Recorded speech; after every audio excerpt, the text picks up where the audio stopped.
what is up? Welcome to Sporter Kings. My name is Tank Kramer, Brandman Brandon, Brian the Grizzly. What's up, guys? What it do, guys? How's the end of your week coming along? Hey, I'm just trying annoyingly. Just trying to get to tomorrow. Annoyingly? Yeah. What? Yeah. We've had a very annoying last 2 days. Yeah. I'm loving this art of the Thundercats. I really that is good art. That is really good art. I didn't even know they had a new comic. Is that a new run? Yeah, so Chitara. Mm-hmm.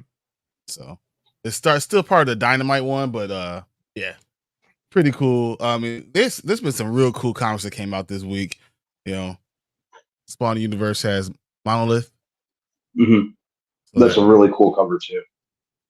I saw it. I was like, I just need it. Some of the art stuff is just so good. You just can't help. Yeah. You know, I don't know if you guys are following the Deadpool Wolverine. This is the number 2. That one's cool. I've been picking it up. I just have to start reading it. So I mean that, and then finally they're almost done with this damn X-Men. This is the 4th one. It is just not good. I gave up. I don't like it. I gave up on it. It's not even X-Men. They shouldn't have called it X-Men. They should have put it, manga or like call it something else. It's not X-Men. Yeah. What even is this? Call it New Mutants or something like that. Or just mutants. Marvel mutants or I don't know. Yeah. Yeah. Because so what? It's gonna be over soon. Like what? 5 issues. 5 issues. It seems like that. That's all we're gonna get from X-Men because no one likes it. People are just picking it up just because it is what it 5 is. issues too long. Yeah. Yeah. And then I don't know if you guys been following the whole Blood Hunt, because the bad guy is spoiler alert. Bad guy's Blade. So so his crossover, him being that is pretty cool. I've seen him with Miles. Very entertaining. I've been enjoying the Blood Hunt run. Yeah, I gotta get caught up with the Blood Hunt stuff because I'm like way behind on it. I heard it's pretty good. Like a lot of the crossovers, a lot of everything like that. The main story, I heard it's good. It's funny because some of them come in bags. It's it's so violent. The graphic. So they come in these little bags with warnings on them. Nice. That's how you know it's good. Yeah. That's how you know it's good.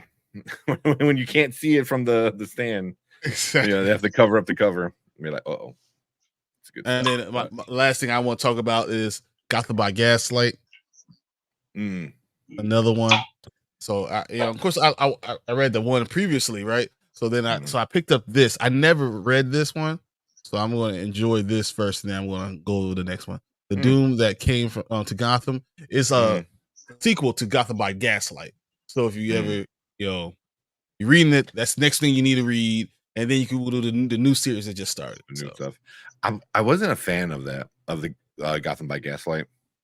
It just didn't hook me. It just I can understand that. It's very noir. It's very different. It's not what you think when you think of Batman. Yeah. Yeah. Which is kind of what I liked about it. I like that whole steampunk vibe that it had. That's I thought it was kind of cool. Yeah. Yeah. It just didn't. There's an there's another one. The Batman Ninja was another one that but I don't know if that was a comic, but I watched the animation one, the animated one, and it was cool. And then the ending just went off the rails, and I was just like, and they're making a sequel to it. They're making another one, and I don't know why. It's because some people just like that. Because you know what the thing about Batman is, you know all the storylines, right? So anytime you get a different storyline, people are like, I want more. Yeah. Yeah. It's pretty different, but it was too much for me. Especially that one. That one I didn't care for. Might be a little laggy. I don't know. We'll see. See who's in chat. What's up? We got a bunch of people in chat. We got Anzo in chat. Appreciate you being here. I was actually listening to I don't know whose channel it was, but I watched Chill's clip of it. It was Anzo, Danny, and Chill talking about the Acolyte. And it was pretty. It was like a really good. Like Chill was just like hating. Like one he doesn't. I don't think he likes prequels. So like unless it furthers the story, and he said that for a bunch of other stuff. No, but he said it's not. It doesn't feel like Star Wars. I don't know if I agree with him. I don't know if I agree with that either. Me neither. But one thing I know we're gonna get into it. Danny said something in that conversation that might have been one of the probably the thing I agree with the most. He goes, it's not a boring show because I think I correct me if I'm wrong, Anzo, but he said it's not boring either. But but Danny said something along the lines of, he goes, it's a bad show, but it's interesting, and I'm like, that is a great way to exist. Because I wouldn't say it's a bad show, but it's not a great show, but it's interesting and it has me asking questions, and those questions keep me coming back because I want answers. And I know we talked about that last week too, but Danny said that, I was like, that is spot on for me. Like, I don't love the show. It's not like, oh my god, it's the greatest thing ever, like Mandalorian season 1 kind of thing, but an okay show, but that's interesting. It's prequel. I mean, it does feel to me like Star Wars. Depending, no matter what, I still feel like it feels like Star Wars, but there's not enough happening. If that's my biggest complaint, not enough happening. Yeah, especially like the 3rd episode out of 8 episodes, that's your flashback episode. So, like I get it. I would have assumed they would have been maybe a little bit towards the end. Because when you have before you have the big fight or whatever, the big climax, you have the flashback that sets you up emotionally for the big ending. Because then you have to catch everyone early on, and if your flashback is the 3rd episode, you might not be catching enough people's attention right away. So, it's fine. It's just okay. You know what I'm saying? Like it's okay. It's just too slow. It's too slow. It's okay. But do I think it could be saved? I do believe, and not even say because it's not bad. It's not bad. I just feel like they can pick up the action, and it's could be at the end of you say, "What was it good? Yeah, it was worth it." It got off a little bit slow start, but it kind of started rolling, and next thing you know, we're good. That's probably where I'm leaning to putting it right now. Same. I think I think it was also Danny in that video that said, like, think of like WandaVision. The first couple episodes, you're like, what are they doing? I don't know what they're doing. And then then the show kicked in. You're like, oh, okay, this is good. So, and that made you appreciate it more when you go back and look at it. You're like, oh, that was actually really good. What was I talking about? Because you don't know what's going on. You don't have enough context to understand what it is. Yeah. There's still a lot of questions. Even in the flashback, they give you more questions, which is a good thing, but they need to be answered. But this season, they can't do Lost and never get answers or get a horrible answer. Or what do you think? One of those. I hate that. Yeah, it's the answer you want it to be. No, said no. WandaVision was trash, bro. Man, Anzo believes that, and me, I like Anzo's opinion and a lot of stuff. I do not agree with you with WandaVision. No, I really liked WandaVision. The one thing I can say, like Anzo, like Brian, I agree with. I don't agree with a lot what you say, but at least you have reasoning behind it. And I know that's one thing is like, at least it's a good reason. It might not be a reason that we agree with, but it's not just like some of this other stuff that's, especially with Star Wars that's being said, you know what I mean? So it's not without merit. Yeah. So he's saying it's boring. I don't think it's boring, but it's slow. It's just not enough action. When you think of Star Wars, you're thinking, all right, but that's what you have to do when you world build. Sometimes you have to build. It made it seem like he liked it from that conversation because I don't know what he said, but when he was talking about it, I was like, oh, damn, okay, he likes it. But okay. How do you feel about it, B? I appreciate seeing like greater like the universe being expanded.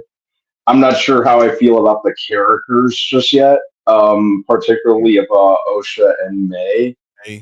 Osha, this flashback episode, Osha was kind of grinding on my nerves. Osha or May? Osha. Okay. Being a brat, constantly fighting with her sister. Yep. Just being she's not difficult good about. enough, and she's being difficult because she's not good enough. Yeah, and I had it the other way. I felt like May was being the brat. May started. Following her Yeah, parents. She's following yeah. her parents and saying, doing what she was raised to do, and the other person.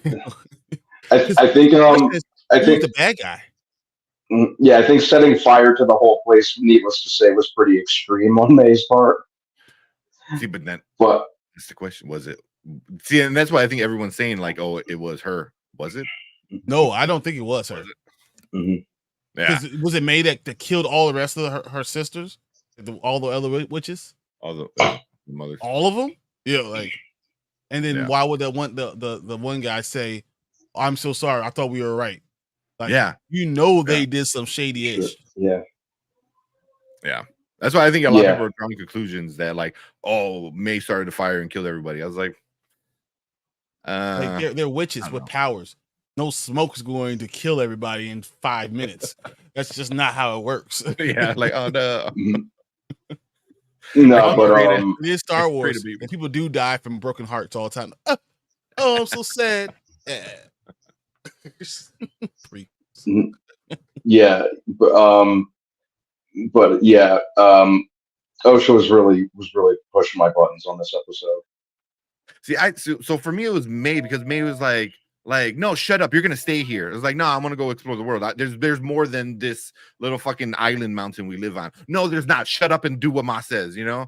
And it was just like, for me, it was like, and then like even like because like May would just be sitting there, and then OSHA would be sitting there, and May is like pushing her, like, hey, pay attention, like, bitch, stop pushing me, like hey, pay attention, you know. It's like, yeah, but I am like, until you distract me, you know. No, but she wasn't paying attention. May was the distraction.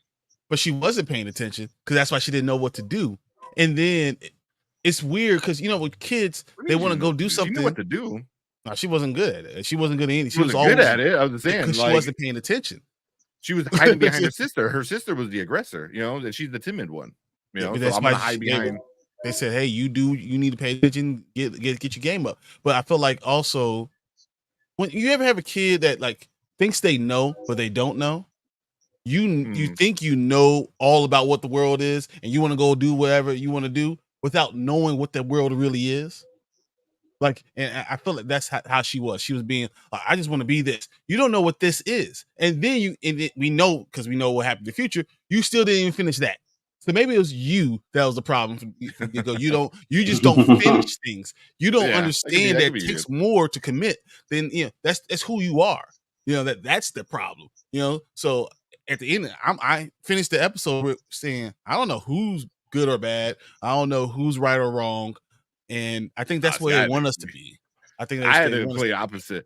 I mean, freaking May right off the bat is like, oh, hey, the cute butterfly. I'm going to fucking kill it. It's like, hey, chill. It's like, can you not kill the beautiful thing I was just playing with? Like, I think that's the idea was to make sure that May was both sides. May was the irritating one because it was just like she's just chilling, It was OSHA that was pissing me off too.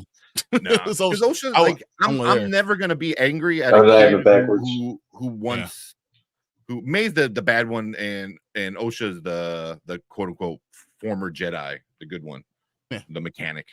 But OSHA was just like she wants to go and explore. She's like, I don't know what's out there, but I know I don't want to be here. And I was like, I get it. But you don't know. She didn't know. And then I think I don't blame May for the way everything happened. I think OSHA is the reason why everything happened. And not only that, I believe that both OSHA and May will go back to being the witches. And I believe both of them will be on that side. Not just one or the other. Both of them going to feel like, because they're going to realize what really happened. And the rest of these episodes are going to give us context of what actually happened, and then the Jedi were the aggressors, and then they did all these things to them. And that's a good point. It's just hard because when you're being raised as one thing and you never give a chance to, your family's doing this stuff, yes, you want to follow your family, but you also want to follow your own heart, but you don't know enough when you're a 10-year-old. So it's hard for me to say either one of them is the right or wrong, because the other one, May, is following what they taught her. You're doing everything that your parents have shown you how to do, trying to be the best at that. So like, and I think it's trying to show you the different sides, and at the end of the day, you say both Jedi and Sith think they're doing what's right, what they think is right. At this beginning, not necessarily with the Empire and all that stuff, but we're talking about as a prequel. So I think during this era. During this era. So I think it's going to be an interesting thing because we're going to find out the Jedi are dicks and assholes. That's what and that they think they know what they're doing, and they really didn't, and we're full of themselves, and that's how we got to the era when in the prequels when they're being so hardlined on everything, because of how this all happened. So I think it's gonna be interesting. But once again, it makes you think. All aspects are making you think about certain things. You just don't know where it's going to end, and that part I like. I just don't like that it's not a lot of action. No, and I think that definitely the action needs to pick up in the next episode. Travis, that's funny. Dixon assholes, a circle of life. Exactly. And that's what I guess a lot of people are complaining about, that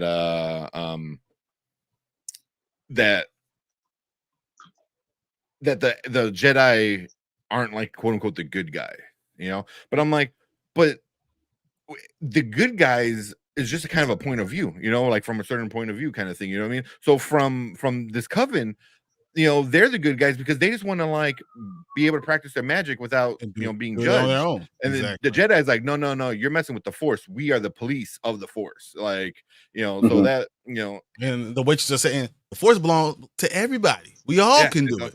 Yeah. So and so I mean, it's a different era. It's the Disney, like I said last week, it's the Disney era. The High Republic is all Disney created kind of stuff. So I don't hate it, because like you said, it could have been like, this is why things change. This is why, later on, 100 years later, they're so strict on certain things and stuff like that, So where's Anzo said the kids were horrible, and them being born of the Force diminishes Anakin. I don't think it does. Also, we don't know if that's exactly, we assume it's the Force, but don't know, it could have been something else, because they're talking about like strings that are attaching things, and maybe they see it as something different. It's another thing that holds things together that also is Force adjacent. Well, no, it is the Force. It's just a different way of looking at it, because the Ninth Sisters, they use the Force. They just use the dark side, but they don't use the dark side like how the Sith use it. But I just don't want to see them manipulating midichlorians like Darth Plagueis did. But I want to see them use like magic, quote unquote, magic terms of how they created a Force baby or Force twins. And this could directly lead into how Plagueis learned. Like how he got this idea of like, oh shit, we can do this. I can create my little perfect, Sith Padawan, apprentice, like cool, So, it kind of depends. Like I said, this show really for me depends on how it ends. If it ends a good way, then the whole show I think is kind of good. If it ends kind of like just like if it's a non-ending or like it needs to have a good ending. It needs to have a good ending. I don't know what it is. Do they all die? One of them lives. Darth Plagueis is the actual, Sith Lord. I don't know. So but and then again, people are getting all pissed off about that too. It's like, oh, I thought there was no Sith. There fucking was. There's like 15 books about the Emperor and Plagueis being around during before the prequels. So it's just that they weren't big. They were underground. They were on outskirts of stuff. Yeah. And I think I could be wrong, but I think Plagueis is like not young. Like he's like 100 or 100 200 years old, something like that, which would make sense if he would be around during this time frame. You know what I mean? And obviously, the Emperor Palpatine, isn't around yet. But that's why I was like, they were there. You know what I mean? Like, he just didn't automatically episode 1 starts and boom, he's a Sith Lord. You're like, no, he's been obviously doing it for a while. Long enough to make a plan, and start that plan by episode 1. So, a lot of the critiques you're going to see some of this stuff about the Sith, and then you understand that it has a luring side to it, right? And why it drew people into it, because they're so tired of what's going on with the Jedi. There's another side that made people accept it. So it's giving you another viewpoint. That's all it is. Yeah. So I don't think it does. He goes, no, Anakin was the chosen one because he was born of the Force, and it was implied they used the Force. Why won't they be considered the chosen one? I think because they're genetically altered and then they were made. Anakin was born of it naturally. So I think we're going to find out they were genetically like altered. They created these twins. They're not naturally like there. manipulating the Force. They manipulated like the birth of them. Yeah.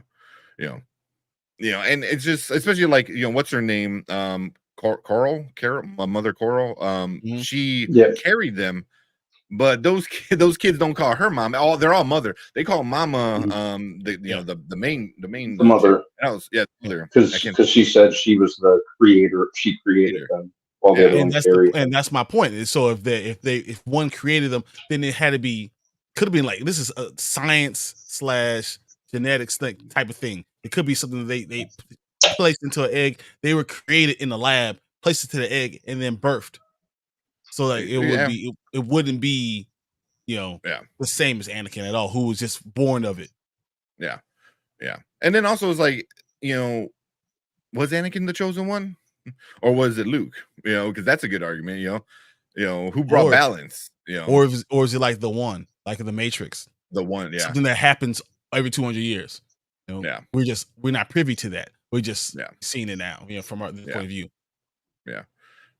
And then also it's like, and it like you said, like kind of from a point of view, it's like, this guy found this kid, who is not trained in anything, but I mean, we got a lot of the backstory of Anakin and how Darth Plagueis and Sidious helped create Anakin, so yeah, I don't think it takes away from Anakin. Also, if anything, it makes Anakin like, oh, you weren't the first, but we learned how to like they were the test dummies, kind of, quote unquote, and then Plagueis took their practices and mastered it, kind of thing.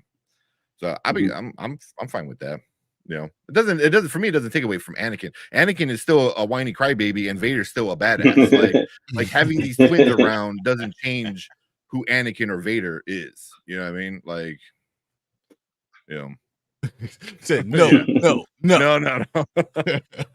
mean, you can feel however you want to feel, man. But for me, it's like, like if we get another purple lightsaber guy, does that diminish who Windu is? Like, oh no, Windu's the only purple lightsaber. It's like, depends if he's black and bald head. Those are the prerequisites. They're witches, bro. No, it was Anakin. I never thought it was. I always assumed it was Luke. The prequels try to set it up that it is Anakin, but couldn't it be different who gives balance to the Force depending on the time period? Depending on when you're looking at it. If you're looking at during the prequels, who gives balance to the Force? Well, it is Anakin, right? And if you're looking at it during the original trilogy, then it's Luke who gives balance back to it, because Jedi were all thought to be lost. Yeah, Travis said the prophecy is the one who will bring balance to the Force, not to be that balance. Yeah, Anakin is the chosen one that he brought was Luke. That's interesting. I never thought about that. Travis. I like that. I never thought about that. Because how I always saw it was Vader or Anakin was supposed to be the chosen one to bring balance. Instead, he just destroyed the fucking scales, and then Luke is the one that actually like brought the balance, Mm-hmm. So so I have to explain this to you guys. Nah, you're a prequel lover, man. Like, there's nothing you can say, man. And Anakin's super powerful. The best, probably the best at everything. But you also have to remember, during that time, Jedi still were the prevailing people. Like, they were the balance. The Force was like this again. So Anakin did bring balance to it. I mean, bringing the dark side and the light side. He did bring balance to it. Technically, when it came to like physical numbers, but also the Sith threw off the balance anyway. That's why people are like, oh well, there were so many Jedi and only 2 Siths. But I'm like, that's the Sith's fault. They came up with the rule of 2. You know what I mean? Like no one told them to do that shit. Yeah, you know. So what if we find out about that here too? The rule of 2, yeah, they did have that thing. You know, the 1, 2 of many, whatever kind of thing. Yeah, that was a that's what little. they're But saying. yeah, Anakin was supposed to be in balance, and he pooped in the urinal while Brian watched and sang the X-Men. Just bring it all, everything together. The purple lightsaber. Travis, you just wanted to hear Brian sing the X-Men. I know, right? That's all it is. Yeah. But I'm just saying, like, no, I know they're 2 different things. Don't get me wrong. But I'm just saying, like, just because other people do, and also it was like the chosen one. Who believes he was the chosen one? It was Qui-Gon and Kenobi, and everyone else is like, nah. You know, like, you know, that's even in the prequels. Like, they're like, nah, he can't be trained. Like, yeah. Kevin Davis said Osha is the bad guy. She's playing off to Soul and his people, like they like she don't what happened, or she didn't know what happened. Maybe. Yeah, So Osha could have done it. So guy. we see it from a different. Man, I can see Osha being the bad guy. I'm saying we're going to see a lot more as it goes along. It's not, they're feeding you something to change, to move it and do something different. I do agree with that. Like it's going to be like a change up or a switch up, but there's going to be a big revelation moment where you're like, oh shit, you know. I hope there is. I feel like May to me was doing all the right stuff, and Osha was always doing the wrong thing, and then we're gonna find out Osha that's in her. Just doing what she's not supposed to be doing. Yeah. Let's see. There we go. Anakin was the chosen one, but because Qui-Gon died, he lost his father figure. Yeah, another father figure stuff. But he was more like a brother to him. That's why he resented Obi-Wan, which led him to the dark side. Doesn't matter. He still brought balance. If he was that good, he wouldn't have brought balance. He wouldn't have been the chosen one because he would have been a Jedi, good Jedi, and there would have been no balance to the Force. Yeah. Like, yeah. Then what? Yeah. If he would not have gone evil, then nothing would have changed. He just would have been a strong Jedi user. You know. And you know, I mean, he would have been the greatest, probably the greatest Jedi. But there's no balance in that. There's like, hey, it's like Michael Jordan getting Kobe Bryant and then Shaquille O'Neal. Yeah, there's no balance to it. The Chicago Bulls just win. You know. Yeah. I mean, then it's a lot of like, but if this happened and that happened and this happened, but like Anakin being created by, you know, Plagueis and finished off with Sidious and making him become, you know, like the Virgin Mary, you know, whatever kind of child, you know, thing. Like he was created by the evil guys. Like he was destined to always be bad, you know. And the things that happened that led him to being bad, you know, if Qui-Gon didn't die, you know, you could have even like, okay, he would have got grown up and maybe he killed Qui-Gon. I don't know, like you're could have been just exactly but what we got in the sequels. Yeah, you know, when your son grows up and all of a sudden he kills the dad anyway. You never know what's gonna happen. Yeah. But I mean, like, I agree. Like Qui-Gon died, lost his father figure. I mean. The whole point of Anakin is he's, you know, nonstop emotional trauma. You know, how many times did he lost, you know, his mom? You know, he lost his mom when, you know, he lost his mom when the Jedi took him away. He lost his mom, you know, when, you know, well, first of all, when he got traded, kind of lost part of her. You know, lost them when he got taken away, and then lost when she died. Never had a father. The kind of father figure died. You know, the brother-ish father figure with, you know, Obi-Wan didn't treat him like, I mean, he did tell him, don't try it. Don't try it. Yeah. Like, don't do it. Yeah, but yeah, he did bring balance. He did, because he did. It went from being good, the evil brought it back to balance, and then it was back out of balance because he became too powerful, and then Luke brought it back to balance. And like it's just a scale like this, and someone has to cause it to bring it back to where it needs to go. So I think that there's always another one. Yeah, especially with the EU. I know it's not canon anymore in my heart, it's still canon because I did not waste like 20 something years of my life reading fucking all those books. He was way more in balance with the Force and balance with everything he was doing in the EU. Luke was, than anything else. So, but yeah. What's up, Tony? Tony said, from the summer to the fall, it's the Spoiler Kings, y'all. Nice. From the summer to the fall. What's going on, Tony? Spoiler Kings, y'all. No, Hey, OSHA's a violation. That's it. She's a walking violation. No, OSHA is the thing that creates for health for like for food service. OSHA violation is like food safety is still in that. Yeah. Or just no, it's factories. It's all safety, factories and all this stuff. Yeah, OSHA violations. Yeah. Yeah. Because we have a lot of OSHA. You got guidelines. Yeah. Brandon Davis, what's up? I made it. All right, What's going guys. on? We can start now. Now we can start. I was gonna say that maybe we need to leave. Now be fine with it. Thank you, B. Yeah.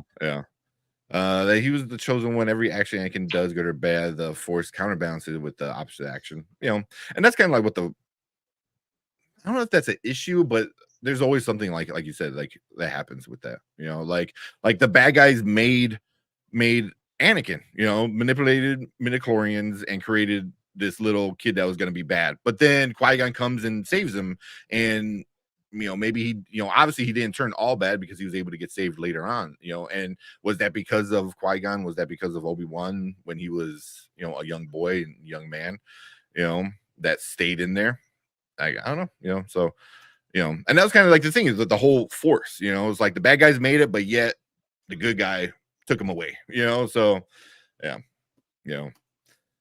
that's the one thing with like Star Wars. Like for me, it's like Star Wars, like if something happens, there should always be a counterbalance, like Travis is saying, so if this happens, then this has to happen. If this that's why for me, the sequels suck balls because they had no idea what they were doing with the balance. There's a whole what's his name? Freddie Prinze Jr. was talking about it. He goes, oh, this and that. And he's like, oh, like, this got to happen because that's what Star Wars is, because he was the voice in one of the shows in Rebels, so then episode 8 comes out, and when 8 came out, it was like, oh yeah, everything you just said is like garbage because, I mean, it's not wrong, but none of it happened because fucking JJ just completely trashed it all, or Ryan Johnson. So yeah. You and Anzo will be yelling at each other 100% right now. No, he brought balance. He killed. He killed Palpatine. It wasn't Luke that did that. So that's. But I said that he brought balance again by doing that. That's why my argument would be that he brought balance again. So he brought balance the first time, and then he brought balance again. Like he is that scale. That would be my. But also, even in EU, he doesn't really kill the Emperor. He doesn't. The motherfucker lives on like through clones and all the other bullshit. He does like soul essence transfer or some stupid shit. He doesn't in the EU. Not even in the stupid ass prequels where he's a clone or does just somehow he doesn't die, which is just stupid. At least in the EU, they explain he did it. So he killed that version of the Emperor, but he didn't kill the Emperor. Just saying. I will say this though. So George, no, he only brought once. I would say I agree with Brian. The physical numbers he brought together by killing hundreds of Jedi. So now there's only a handful and a handful. Although they keep showing more handfuls of Jedi that hit, but still, the numbers were closer. And then he brought it again with actually getting rid of the, at the time, the Emperor, and allowing a new regime to take over. Well, kind of. So, what's up, T? He goes, we brought back healing all of the Jedi because they would have grown too powerful. Because they were already too powerful. They were the power before that. Yeah. They were the strong power. Yeah. And I was looking, I'm like, because I kept calling it the New Republic or the New Republic era. The New Republic is the sequels. That era in the prequels, that's called the Fall of the Jedi era. So that whole just the prequel section is like what we go 50-ish years, something like that. Maybe that's all the Fall of the Jedi era. So I was like, which makes sense. Every moment where the prequels mirror the originals are balance points. Anakin choosing to save Palpatine over Mace. Anakin choosing to save Luke over Palpatine. Yeah. Yep. Exact. That's exactly my point. Yep. Yeah. Shout out. What is that? You're listening to a voice actor. I'm listening to a guy that actually took direction from George Lucas.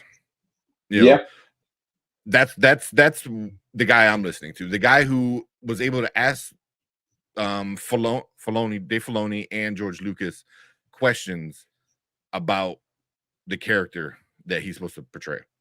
Yes, he's a voice actor and he's an actor, but also he got the information directly from the source. You ever hear Filoni talk about all this stuff, and why he doesn't get upset about different things or different point of views or anything like that? So the EU was never canon. The EU was canon until Disney bought it. The EU you didn't see that? Canon. No, I did not see that. The EU was canon. George was just like whatever. He didn't give a shit. He never like labeled it. Oh yes, this is for sure canon because no one will ever do that. But it was canon by fans everywhere. Like, but once Disney bought it, then that was all trash. So he wasn't. We should just bring him in and just let's see you guys fight. If we do a whole episode like that, you guys really need to watch the commentary. No, but that's my point. Filoni said he doesn't mind different point of views and doing different things because it's all someone else's point of view. So like all the stuff could be true at the same time, just from a different point of view. The truth is somewhere lies in the middle usually, so it's okay.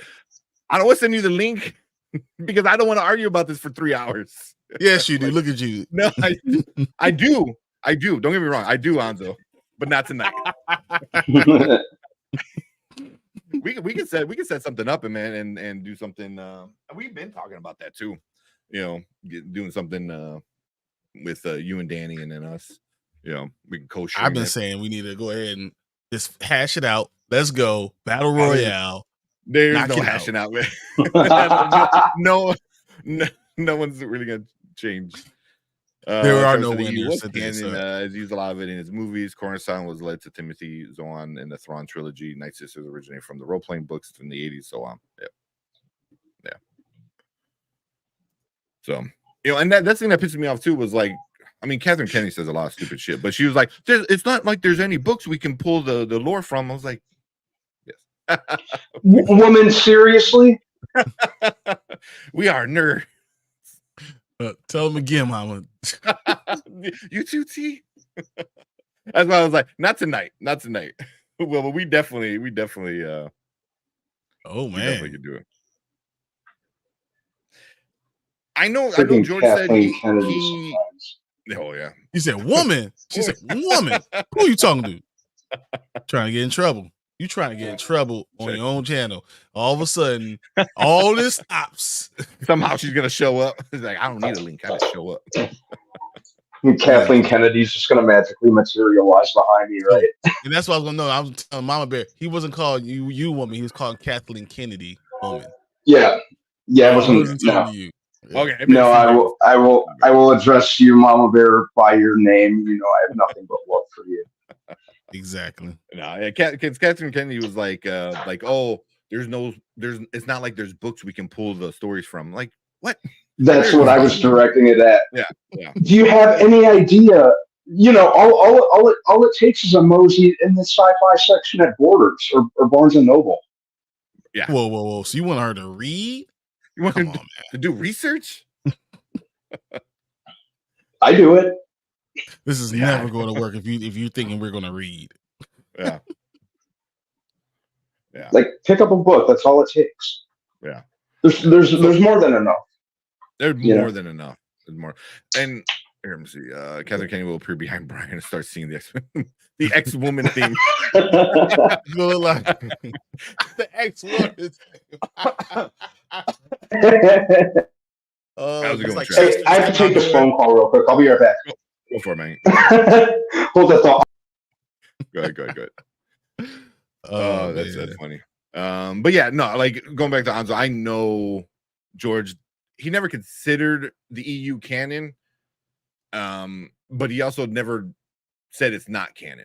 He's like, it's whatever, Because if he didn't want it, otherwise he would say like, no, you're not using my IP, to do this. So take a look. It's in a book. I'm pretty sure I saw like something where he said like somebody asked him about the EU and he's said something along the lines he goes I don't care for it, or he didn't say I don't care for it, but he's like something along like I'm trying to look it up right now. Whatever. Yeah, I mean it's hard because there's been and he's been asked a bunch of times about it because it's the EU stuff has been around since the end of the original trilogy. They're making stuff. Mr. Anti-Idiotic. I really, really want Kitty Pryde to be Tom Holland's Spidey new girlfriend in the MCU. I mean, that's happened. So did it in the comics? I'm not a big Kitty Pryde fan, so I really don't know. I think she got married to Quill at one point. That's kind of all. Kitty Pryde is Quill's wife, friend. Yeah, ex-wife. Oh, ex-wife, of course. It's Peter Quill. But that'd be cool. I wouldn't mind that. They meet in college or community college or something like that. And they're both like, because the X Mansion is New York, isn't it, or outside of New York? Mm-hmm. So is that the original Ultimate Spider-Man? Is that what happened with Kitty Pryde? I can't remember what it was. The original Ultimate Spider-Man. He was with what's her name? The blonde chick. Can't think of her name. Not MJ. It did happen in the Ultimate I think it said in the Ultimate Universe. I thought that like the first one, because like it's weird because I want to say that he was like 30 and she was like 18, so it was like really like okay. But the first it was like a friendship, and then I feel like they did have a romantic relationship. I don't think they ever kind of called it anything, but I do believe that they had. Like I know she had a crush on him, and they had a romantic type of thing, but it was never ever talked about. Like this is what it is. Because I'm trying to remember. Because I know the Ultimate Universe, the one where like Peter dies and we get Miles. That Ultimate Universe, I don't remember it happening. Because I remember he was dating Gwen, and then Gwen winds up being like Carnage symbiote or something. That was so stupid. I thought that was so silly. But I don't remember Kitty Pryde at least in that Ultimate. I know there's been a few different Ultimate, like the new Ultimate Universe that's running right now. That's not the new one, but no, this is the old one, not the new one right now. No. Yeah. Bring Batman in. Sorry about that, guys. Well, not sorry, but my mom called, so I could stop. No. That matters. Yeah. What I missed? I was talking some Spider-Man, and he said, so Travis said for a while there was two different classifications of canon: G canon, 6 films, and Clone Wars show, and C canon, the EU. It was canon, but a separate level than his. That I don't know. That sounds interesting. Yeah. All right, this is from Mama Bear. All right, I don't know if you guys can read it, but I'll read it to you. All right. Yeah, it's a little fuzzy on my side. George Lucas cared for the EU, but in a brand management sense, George didn't consider the stories in the EU as part of his story, and him signing off on things in the EU and occasionally having input does not make it any less true. I wish people would stop with the hyperfixation on the topic.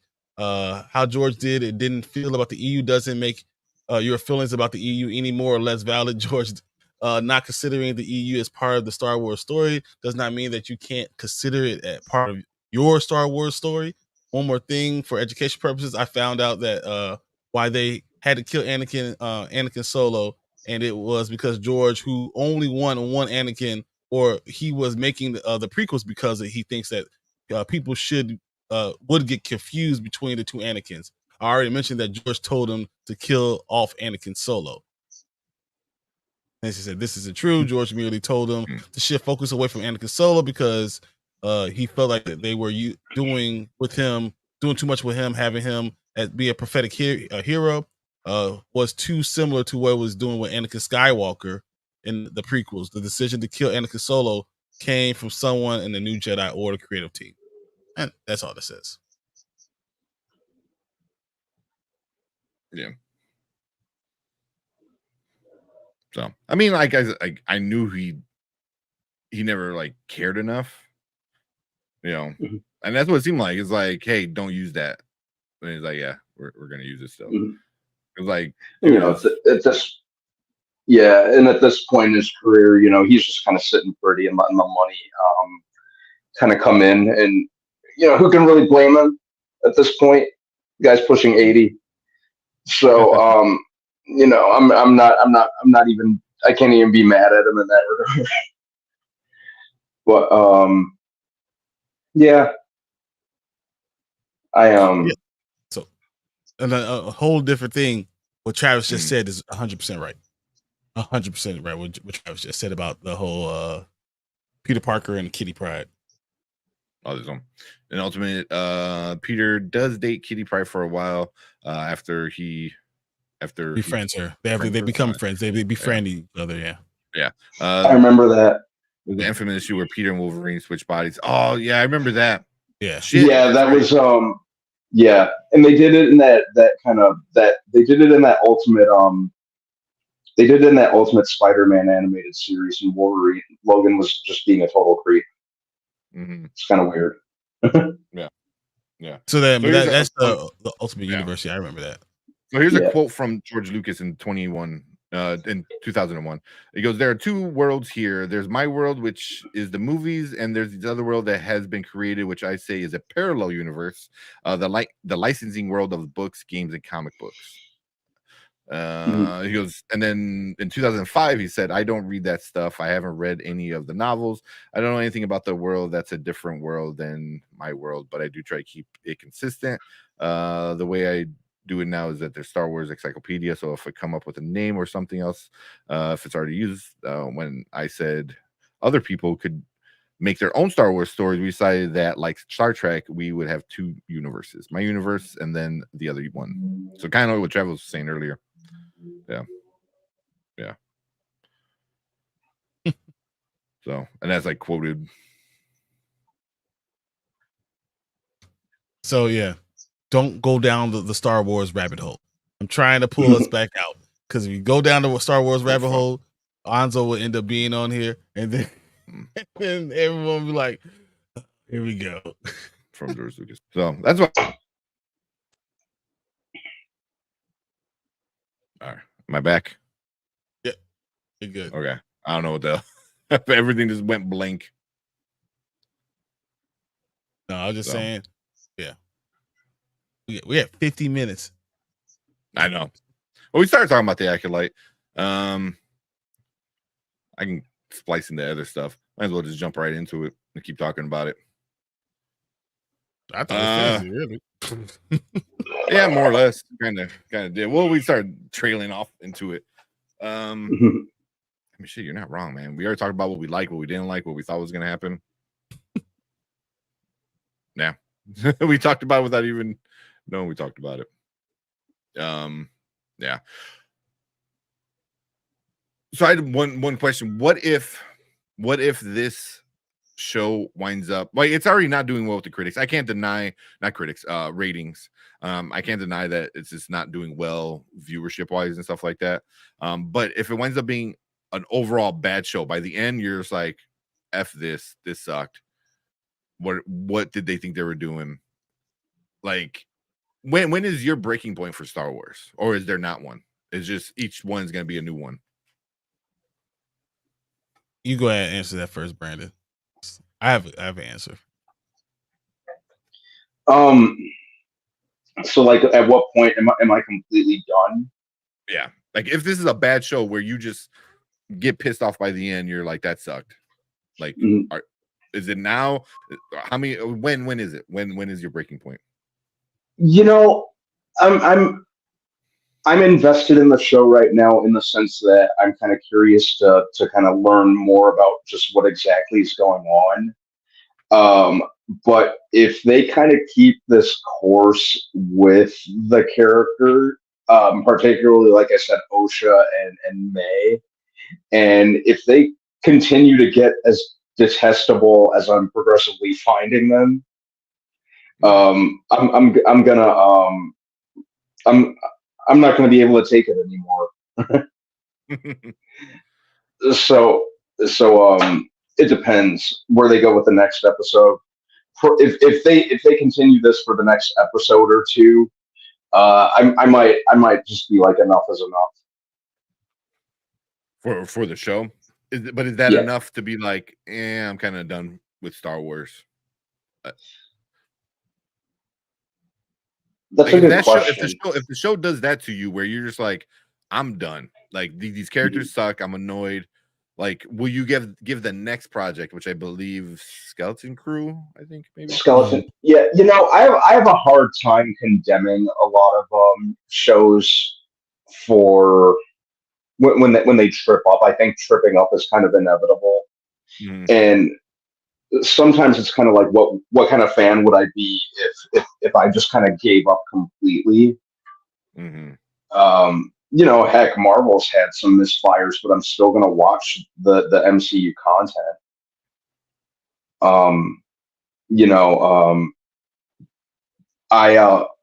I'd have trouble completely, just giving up on a property completely, because we still have Skeleton Crew, Ahsoka, which I really liked, is getting another season. I'm gonna watch the second season of Andor, even though the first one was really kind of all over the place. So I'd have a really hard time calling it completely quits. Now, as far as the Acolyte goes, I know that's what I was kind of getting at. I kind of misunderstood the question. If they continue this with like the next episode or two, I might just completely lose interest. Yeah. And in that particular one, but I don't really feel comfortable writing off an entire property when they mess up, because there's still a lot of stuff, in Star Wars that they've made that I've liked. So to answer your question, I'd have a hard time completely giving up on it. Yeah.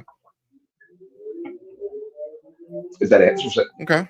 What are you, Brian? Excuse me. So as far as Star Wars goes, I say take everything as its own entity. I don't lump all Star Wars together, even though it's all part of Star Wars. I see it as it comes.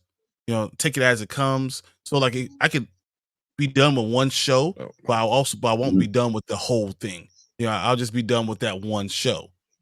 Star Wars as a whole, I enjoy. I personally don't worry about giving up on it, because I'm going to watch the next thing. You're gonna try something else. Something's gonna hit, some things are gonna miss, and I'm okay with that.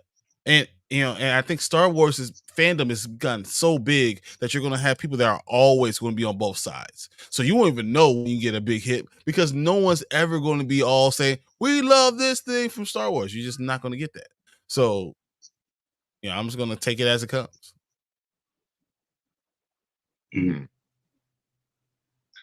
Yeah. Sorry, I'm like super laggy. Yeah. Yeah, same thing, man. Like I can't condemn a whole franchise because they make a bad show or they have a bad era, because it's really the people that are in charge right now. Catherine Kennedy being in charge, I don't think I don't know if she cares about the fans enough, if that makes sense. Yeah, she's basically the Star Wars equivalent of she's basically to Star Wars what Avi Arad was to Marvel. It's more of the like just the brand and just kind of soullessly capitalizing on it. It's less quality and more, let's sell toys. Yeah. And I think with big IPs, like especially now with Marvel and say with Star Wars, especially with Star Wars more so than Marvel, I think they can make anything and people are going to come and support it. or just going to eat it up. Yeah, and I'm sure there's a lot of people that will check it out, like us, and I think if you want to critique something, you should watch it, because otherwise, whenever I hear a review person talk about something, they're like, I didn't watch this, but these are my thoughts. I was like, you don't have thoughts because you didn't watch it. You know what I mean? You're going off of what other people are saying, and why would I bother listening to you when I can go listen to that person that you got your ideas from, your thoughts from, so whether it be good or bad, you know what I mean? So, if this is a bad show, I might not watch it weekly, but I'll probably wait till it's all out and then put it on double speed. And, and I've done that before where I'm like, I need to watch this because I need to know if it is good or if it actually is bad, or if it's just, a bunch of shills or haters, and all big IPs have that, man. All big IPs have the shills, all big IPs have the haters, because that's just the world. The nature of the beast. Yeah, so I'll throw out there. Look at DC. Yeah. If DC can still put out content, then Star Wars can keep on putting out content. Yeah. And some are gonna be good, some are gonna be bad. You imagine if after the hate the sequels got, they're like, that's it, we're done. We would not have got the Mandalorian. And I know the Ahsoka show wasn't the greatest thing, but we got some cool moments from it, man. Seeing I thought, Aiden back was cool. Mm-hmm. Seeing where they might go with Abeloth and stuff, like maybe if that's the way they decide to go with it, I thought it was cool. So, there was it definitely, it was, for the most part, I enjoyed Ahsoka. There were a couple, that Max, man. Mm-hmm. There were a couple of like misses on there, but it was still enough to keep me invested, and I enjoyed most of it. Yeah, same. Yeah. You're saying I heard the Acolyte was rough. It's not like I think we all agree it's not a great show. But on the opposite end, it's not the worst thing Star Wars has ever done. That's all the articles I've been reading this past week since Wednesday was like, oh, episode 3 is the worst Star Wars thing ever created. And I was like, it's worse than this. Which is now, like, I don't that's such a knee-jerk thing to say sometimes. It's very subjective, Yeah. And it seems like whenever something comes out that people don't like, that's like the buzz phrase, the go-to buzz phrase when something kind of falls flat. Oh, this is the worst thing ever made. Like we saw it all post Endgame in the MCU. Oh, Multiverse of Madness is the worst thing that MCU has done. Oh, Wakanda Forever is the worst thing the MCU's ever done. Oh, Falcon and She-Hulk. Oh, Miss Marvel. It's just every time, So it's something that at this point I just kind of tune out or even just expect it. No matter, depending on what comes out. Mm-hmm.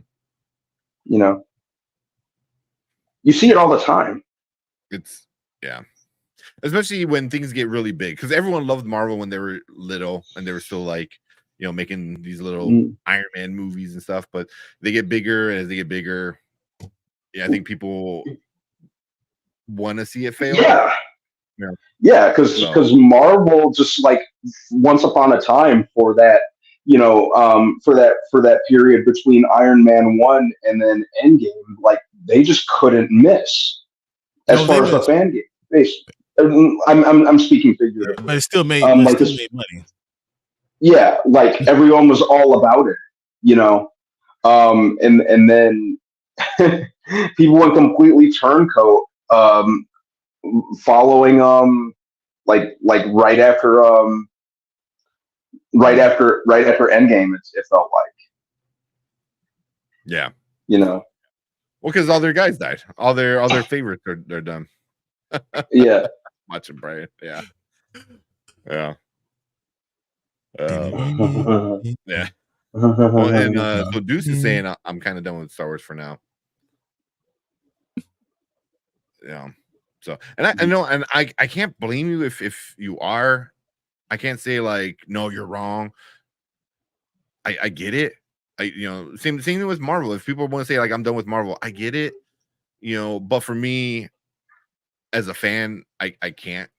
You know what I mean? Like if something's bad, I'm gonna say it's bad. And I'm gonna and just say I didn't critique enjoy it. Yeah. But you just critique it and just say, all right, it's not good for me. This is not for me. Yeah. But if it's good, then it's good. You know what I mean? And I feel like I have the not majority opinion for the Acolyte. Because the majority of the opinion right now is it's the worst thing ever. Anza already checked it. I am not bringing that up. We will be here for 35 minutes. I tried. That's why I froze. I dare open up another tab on my computer. So I opened it up. I was looking at it. I saw it. We will talk. Yeah. We will talk about this. But I skipped through it a little bit, and those are from like the articles that I quoted from George Lucas, that they're two different universes, that he never read them, and blah blah. So like I get it. Like he never said they're canon, but he also never stopped them.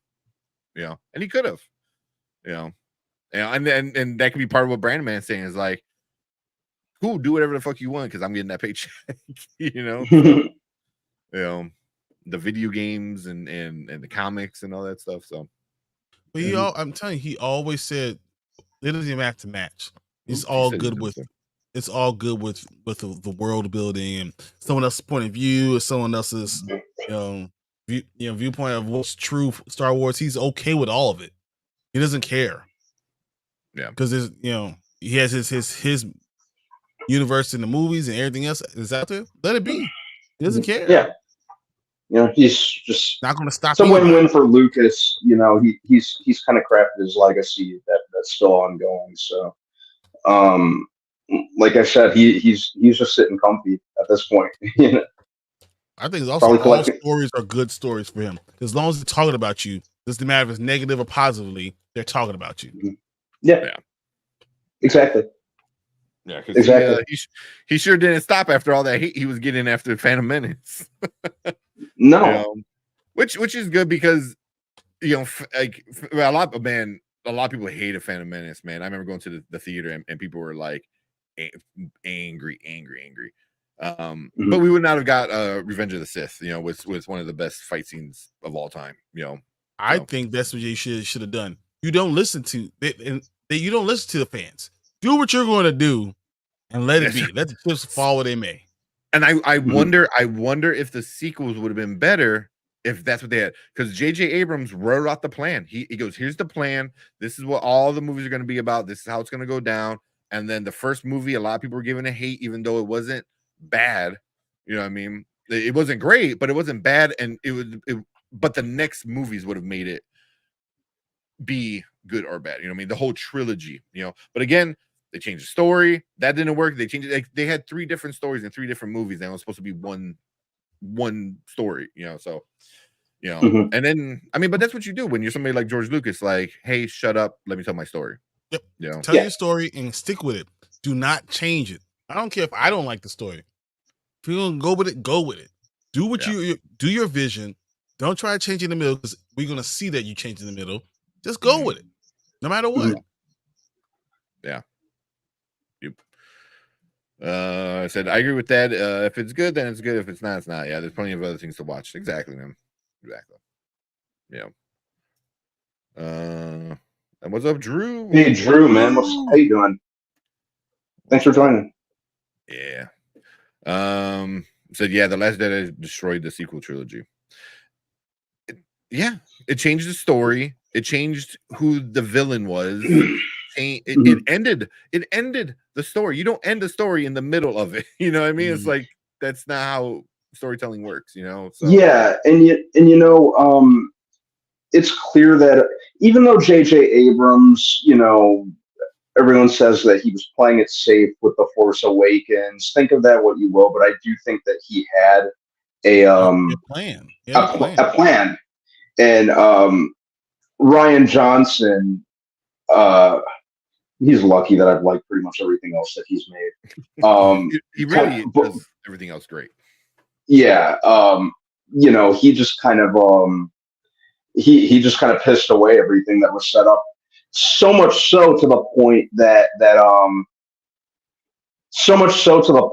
he had to that Abrams had to come back, because originally he wasn't even going to do the ninth movie in the trilogy, or the third movie in his trilogy. Yeah. It was going to be Colin Trevorrow, who did Jurassic World. Like Abrams had to come back and do damage control, basically. Yeah, and you can tell, like, you had to figure shit out, and then that's how you get the line, somehow the Emperor has returned. Like, what? What? Like, come on, man. You made Oscar Isaac, an amazing actor, like, say the dumbest line in all of Star Wars. Like, come on. Mm-hmm. Like, if I was Oscar Isaac, I'd be like, I ain't saying that shit. No, like, because they don't worry about it, because it's why did it happen? Because the Force. The Force, yeah.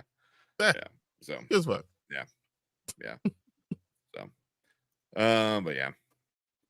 But I'm still curious. I was curious about the Acolyte. I don't hate it still. I don't think it's the show. Is it the show that we were promised? Like, here's a dark side, like POV through the dark side, through a Sith Lord or somebody who's going through becoming a dark side user. That's what I was promised, or that's what it made it seem like I was promised. And then we got this, and they're kind of like, oh yeah, you have the witches, they're dark side users. I was like, are they though? Like, they're not evil, I mean, they're evil in the eyes of the Jedi, but they're not Sith. You know what I mean? Like, they're just like, oh, this is the thing that naturally happens, so we're just gonna tap into it. You know what I mean? So so I feel like I'm not getting what I was promised. Like, I want to see POV from the dark side, and we're 3 episodes in, and I haven't got that yet. I don't think you know what you got yet. I mean, that's true. That's true too. I honestly think that they're putting crumbs together, and we won't see the whole picture until later. It's like they're trying to paint a picture with rice pellets, like little pieces of rice, and then you step back and you see you got Picasso. Like you don't know what you got. If you're looking like, this is stupid, why I got this stupid piece of rice? But then you look back and like, oh man, is that Scream? Is that is this the Mona Lisa? I don't know. And I mean, it could be that, or when you back up, it just looks like, oh, my 5-year-old threw shit at a wall. It also could be just rice. Yeah, it could just be. Yeah. Like, hey, why is it all moldy? But yeah, so I mean, yeah, so that's why I'm like, I'll kind of save my judgment towards the end. But kind of like Andor, like Brian, you were kind of already going down that path, or like, this ain't it. And me and Brandon were like, no, the ending, it's the ending. They're gonna do it. And they never did it. Even though they're saying the ending is season 2, but it was like, no, we knew episode 5, and that's why I'm gonna give this to episode 5. Episode 5, I was like, dude, shit ain't happening. Yeah, episode and 5, you should know what the hell's going on with Acolyte. Agreed. Yeah, because it was kind of, and like I was saying, because I know I was a pretty vehement advocate or defender of Andor early on, and was saying, oh, just kind of wait it out, it's gonna. And I guess I appreciate more what Tony Gilroy was going for with the show, more than the execution of the show. Like, I kind of like the whole political thriller, the idea of the whole political thriller approach he was taking to it. But it was just too not Star Wars.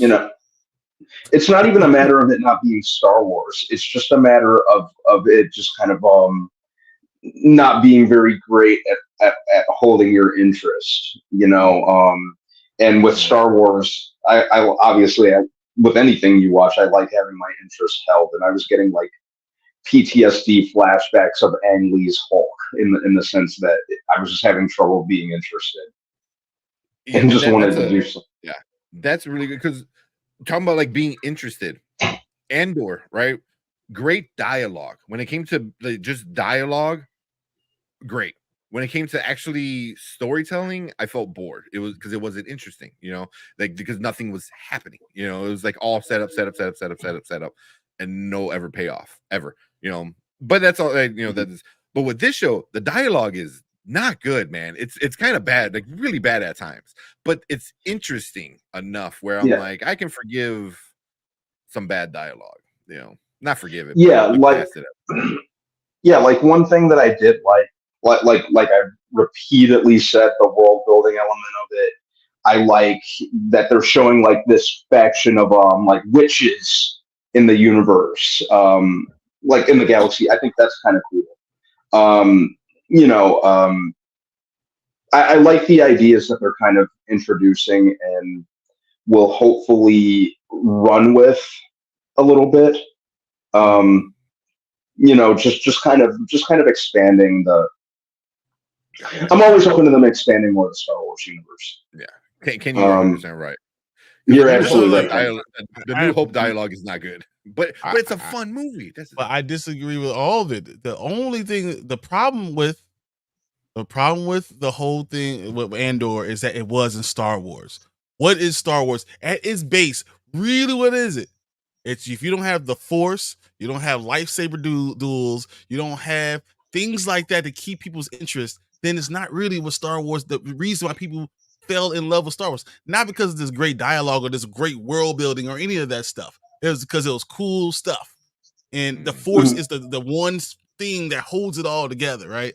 And without the Force, it's not Star Wars. So that's where I just get to that point. Like I don't agree with anything else except for that it has to have the Force for it to be Star Wars. If not, it could be anything else. It could be Doom. It could be anything anywhere else. The Force is what's the one thing that has to hold it together. It could be a Zack Snyder movie. It doesn't have to be Star Wars. The Force is the one thing that's consistent, and without that, that's why I didn't like Andor, because it didn't have the Force. I see. If that's the case, then don't call it fucking Star Wars. Call it something else, and maybe you won't get the hate. Yeah, I see. Yeah, and yeah, I definitely get that. Kenny's saying he disagrees. He goes, "It's not Star Wars." He goes, "It's not Star Wars that you enjoy, which is totally fine." No, it's not the basis of what Star Wars is. Like, you can call it Star Wars whatever you want, but the only reason why you like Star Wars is what people liked from it from the beginning. So you could call it whatever the heck you want to call it, but it's was popular for a reason. No, I get what Kenny's saying, and I think Kenny just kind of worded it a little more aptly than I was able to. Because on one hand, Brian, I absolutely get what you're saying, because the Force in a lot of Star Wars media is present, but I do also understand and appreciate the fact that there are characters and scenarios in which the Force isn't necessarily prominent, Andor being one of them, which is something that, again, I did kind of appreciate that Tony Gilroy at least attempted to explore. The execution is a completely different story, but I did respect that he was that Tony Gilroy was willing to go there, if that makes sense. I definitely get what you're saying. Yeah, and to an extent I agree. I even agree with what Kenny just said about the whole Han Solo and Lando. The reason why you like it is because the Han Solo name and the Lando name, because of what we got from Star Wars. That's why you feel like it's Star Wars. It's not necessarily everything else that goes with it. So that's just finally finish that. There's just some things that makes it's like saying a superhero movie shit doesn't need powers. It's a fucking superhero movie. At the end of the day, it does need powers, or it could just be what it is, a detective noir thing. Just label it what it is. There's certain things that you need for it to hit that definition. I would totally watch a detective noir Star Wars series or movie. Just the concept of that. And that might kill Star Wars. And that might be the one thing that just, fuck it, Star Wars is left. Because it has to have some part of things some connecting fiber of it. And not just the name. isn't the whole fiber, what the opening text always says, a long time ago in a galaxy far, far away. But if that's the case, then it could be a long time ago in a galaxy far, far away. Teletubbies were doing shit. Like I mean, that Why just not? because it's a long, then it's not Star Wars. It's just something happening in another part of the galaxy. Space is huge. It doesn't mean that it's Exactly. Star Wars, but it doesn't Well, mean it's Star Wars. Mhm. It's just Well, it's such an it's such an expansive universe that there's a lot to be explored. No, but it's just space. Yeah, That's not necessarily Star I get what Wars. you're saying, and I agree mostly. I do agree mostly. My biggest is like I get what Han Solo and Lando, because that's what I was saying. I was like, both of those guys are associated with Star Wars so much that you just the do name. like Han Solo, Leia, Lando, Boba Fett, Vader, like stuff like that, like all connected with it. Rogue One. What about Rogue One? A great movie. I love Rogue One. Yeah. It was a very, very good movie, and it was based on something that was already from Star Wars. Again, something you saw in Star Wars you knew it's the story before what you got to episode 1. So I hear what you're saying. I still think because it's associated, just how Lando's associated, it's associated with a lot of the stuff. The Death Star, it's associated with the things that are still associated with the Force. Like it's all the things that you saw, and it's like a behind the scenes thing with this story. So like I love Rogue One. And somebody needs to draw that Darth Tinky Winky. Yeah. I love Rogue One. Yeah. La. Let me. Yeah. I mean, yeah. Nerd culture. I appreciate you coming in. Chit chat. Like I think this is like maybe the second time we've seen you here. So this chit chat and chat, and then get to know, us get to know you and stuff like that. This just because we had experiences before with bringing in people that we did it quite know. So, but we appreciate you here, man. Just be part of the chat, and then maybe we can start to connect and stuff. Yeah, like that. So, thanks for joining. Appreciate it. Appreciate you being here though. But as far as all the extended universe of Star Wars, not naming Rogue One, what else without anything that's dedicated to the Force do you like? I want to hear what you guys like. See, it's hard because a lot of it is connected. Mandalorian directly connected with Grogu. I mean, even Luke is in the Mandalorian show. The Solo movie, but even that was kind of connected because you had Darth Maul in it at the end. But I didn't think the Solo movie. But again, was like you said, it wasn't good until we got to Darth Maul. Yeah.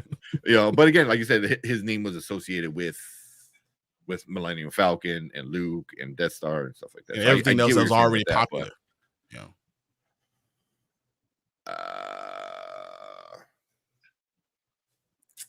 I mean, Rogue One is really the only one. And I can even argue that Rogue One is it because you have underlining still theme of Force. No, who's the blind guy? Yeah, who's the blind guy? Why am I having a brain fart on the blind?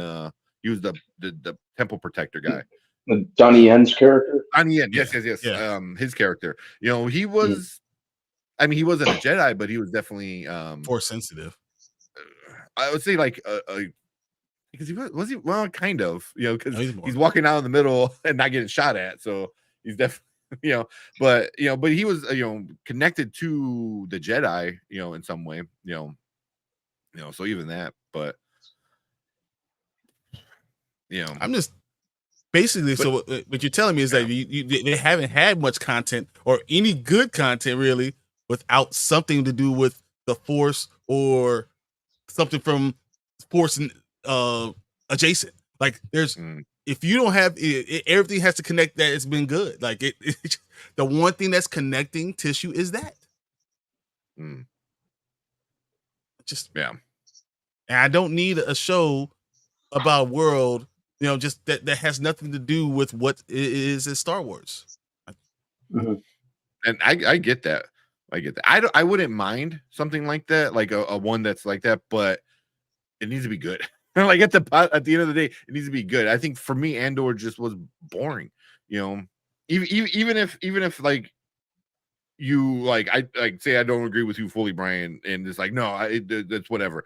At the end of the day, like it was just for me boring, just boring. I was like, you didn't build any of the world, any of the lore of the universe or anything like that. Like I still know where Andor is going, so why am I spending 8 hours on him? Like I don't want to do it. Okay, I'm gonna do it. I don't want to do it. Okay, I'm gonna do it. You know, it's like I don't need that. Like because I already know he's gonna do it. You know, so then that's the issue of a prequel. Is like you know where it's going to end, you know, so it better be a good story, which perfect example is Rogue One.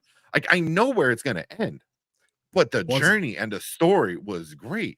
And it's nothing like anything else in Star Wars because Well, it was good commentary. One, you have Vader. It was very well written, and you do have you still have. Which might be one of the best things ever that Vader's done on screen. So, yeah. Yeah, I get what you're saying, man, and I don't fully disagree with you. Because I don't think you're gonna find anything that doesn't have something that has to deal with the Force with it. Doesn't have to. I didn't say all lightsabers. I didn't say lightsabers. I said Force. Yeah. Like having a Transformers movie without like robots. Exactly. We're just not gonna do robots this time. Transformers movie. Let's do all humans. Let's go. Yeah. Okay. No. Let's. Well, most of the Michael Bay movies more or less did that. It was the adventures of Sam Witwicky and his lame robot buddies. At least there were robots there. At least there were robots. They had the bare minimum. Sometimes. Yeah. Right.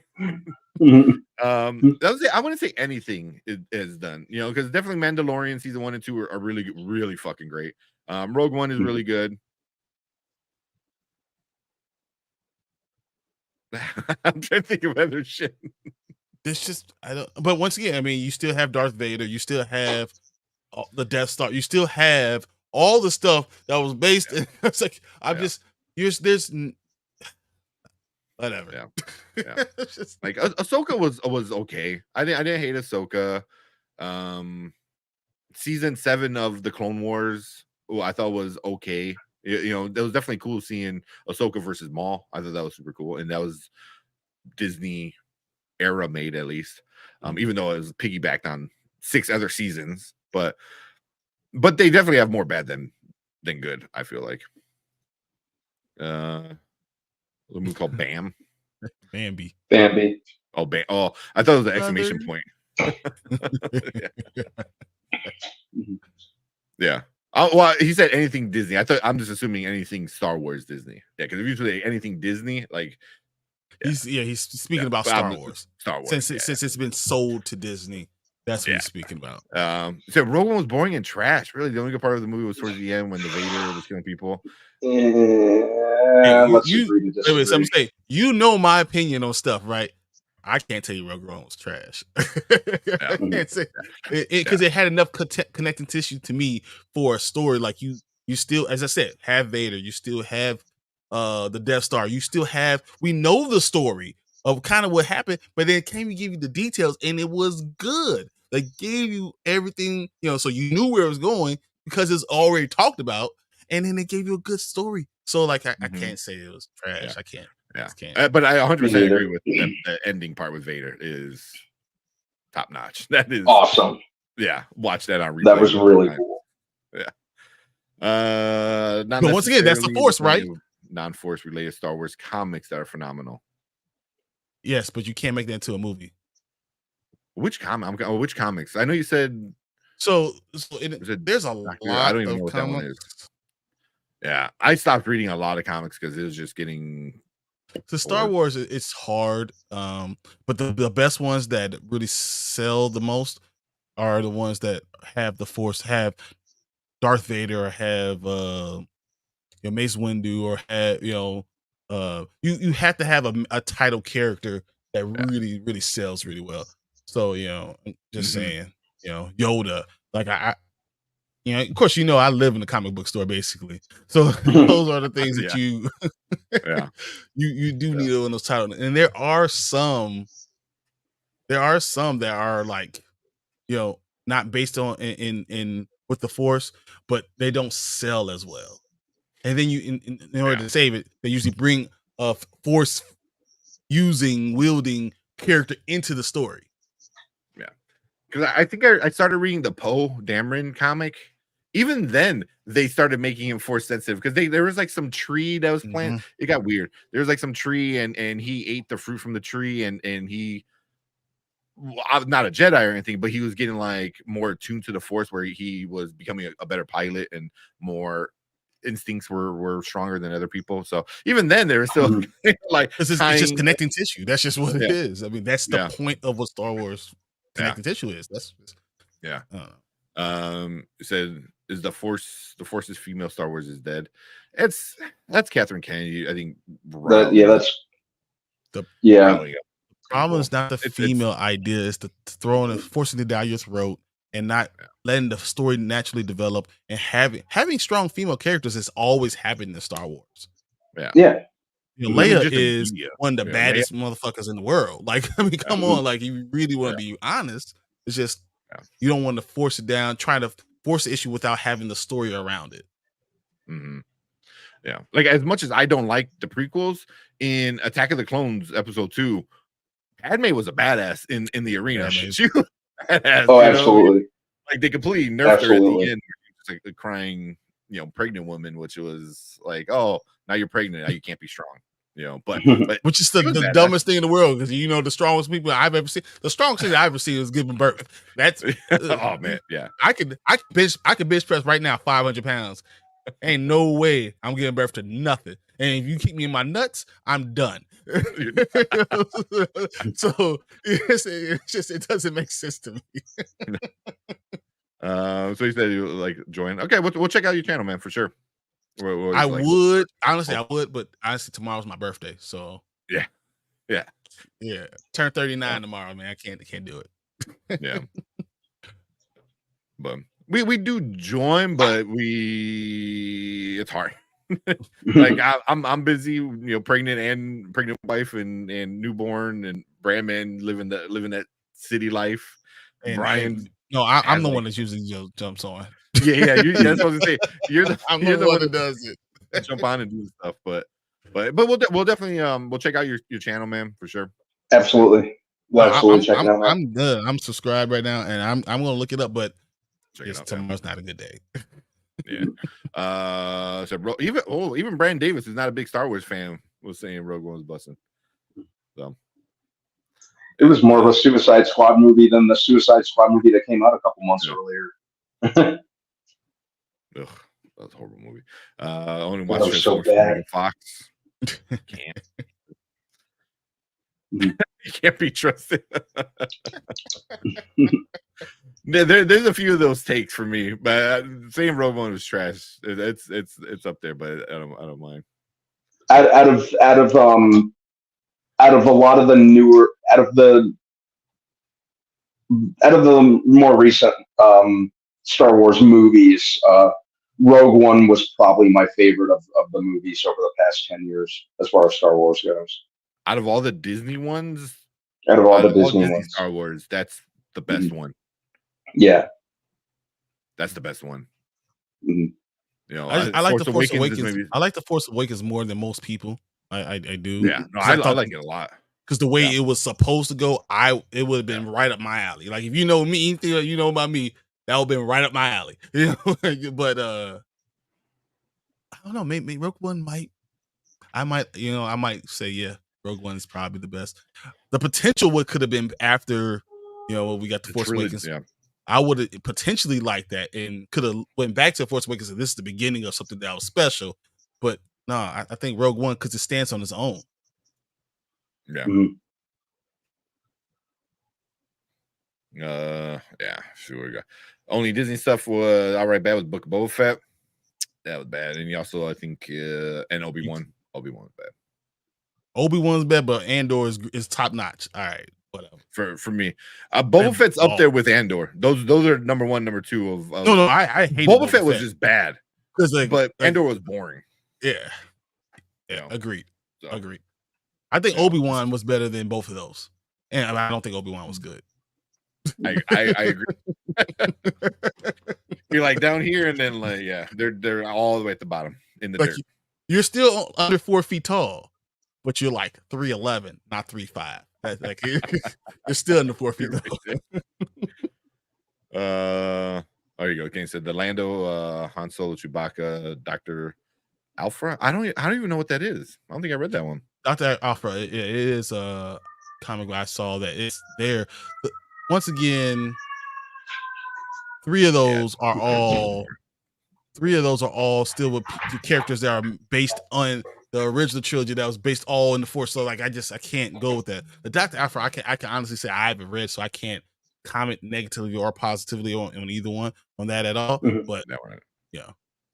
The only one, the Vader ones I read until they were trying to explain away the sequels, and then I'm like, okay, no, you're doing too much here.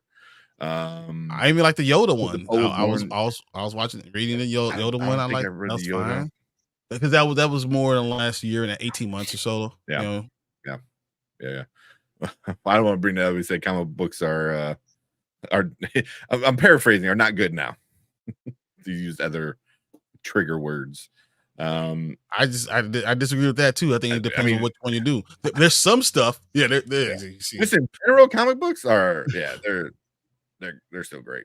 Yeah. There's certain things, I mean, good era. There's certain things that are really great.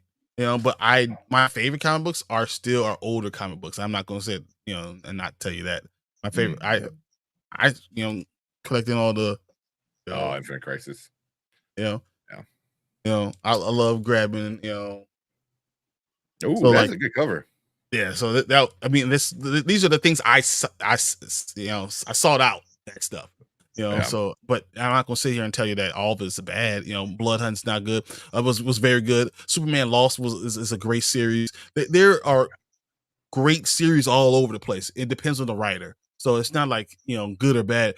You look at things nostalgically because, the great writer wrote this thing and we all know about it. Mm-hmm. But you don't know about that right now because there's a lot of people doing a lot of stuff. You just got to seek out the ones that are good.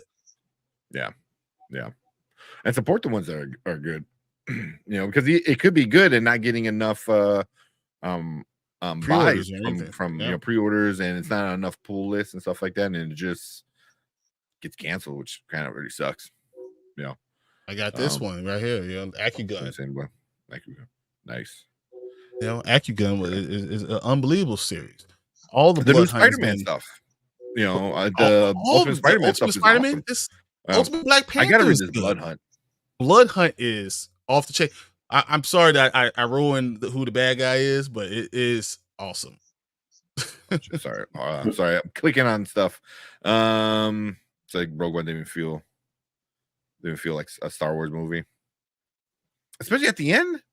But at the end, it definitely did because not even the big fight, but not with Vader, but when they're still on the planet and doing stuff. But then seeing the Death Star is enough for me, right? Like the idea of that, the plans and all that, that's enough too. Yeah, it's literally the biggest thing in all of the movies. So like, what is that? Like, I'm done with it. I didn't mind that one because it explained a giant plot hole in the original trilogy of why would this one hole be there was so bad.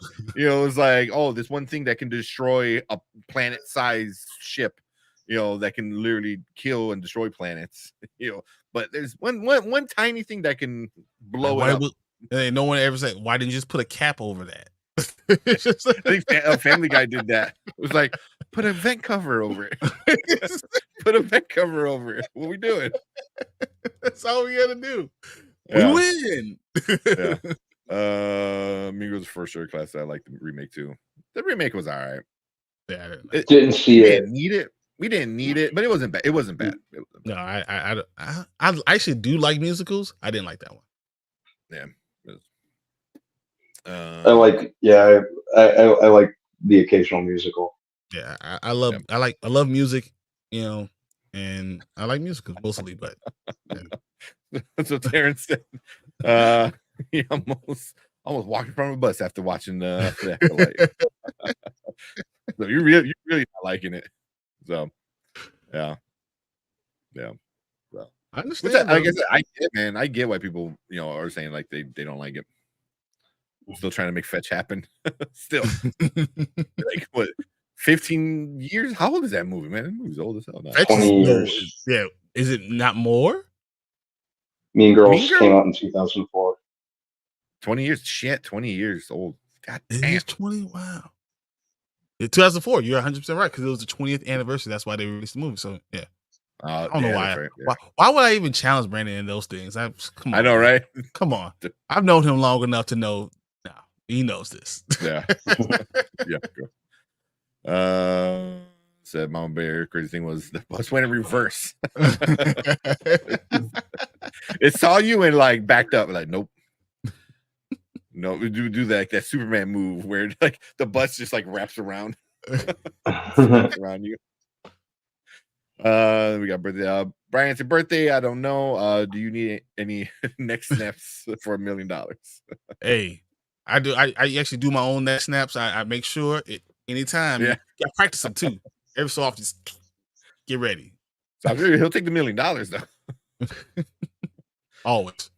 Yeah. Always. And I know I saw somewhere else. I'm sorry, Mama Bear. I know said happy birthday. Happy birthday. I appreciate it, Mama Bear. Especially for the film fans. Happy birthday too. Thank you guys.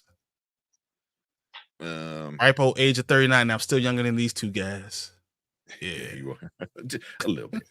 And what's up, K Dot? What's going on, man? That's K Dot. What's up, man? I haven't talked to you in a little bit. I know.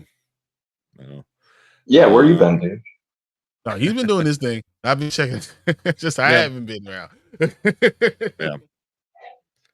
Yeah. He always it's nothing like of this new generation. It's weird. He can't miss the night so damn much. I mean, you can't say any of these things. Yeah. Like the 90s was very I was gonna deal with stop it. It'd be nice. Be nice. Definitely living up to their name. All right. You wanna? What time is it? 11. You want to do this?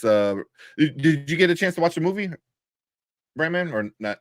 Not really. What? Not, Boy Kills World? No, because I kept. I know he doesn't like. He doesn't want. He would not like a movie that has a voiceover and doesn't have any talking. That would drive Brandon nuts. I was trying to watch it. I just got frustrated with trying to get access to it, and I didn't want to spend friggin' $20 to rent it. I'll hook you up. We'll just say this. Yeah. I was about to punch a hole through my computer screen. I was getting so angry. Get it to you, man. T, you're hilarious, man. Because I'm kind of curious if you are liking it. Because Brian says you might. He doesn't think you're gonna like it. I think you might like it. I think you might not. He's going to like the action, but he's not going to like. He's going to find it annoying. Yeah. So we get curious. Man, I don't know if you. My apologies for not knowing. They're wrong. It's all. I'll sure disappoint myself. Oh, tears! You hilarious, man. That's awesome. Yeah, and then today, I don't know. Well, I know why. So Facebook was like, "It's your birthday," so I wind up getting like the dozens of happy birthday messages on my wall. I'm like, what the fuck? And then I got like personal, like people texting me. They're like, is your Facebook hacked? What's going on? I'm like, what the fuck is going on? So I found out because the Spoiler King's Instagram is connected to my personal account because it has to be. They just can't, be out there. Super annoying. Yeah, they have to be connected. And today is technically the Spoiler King's birthday.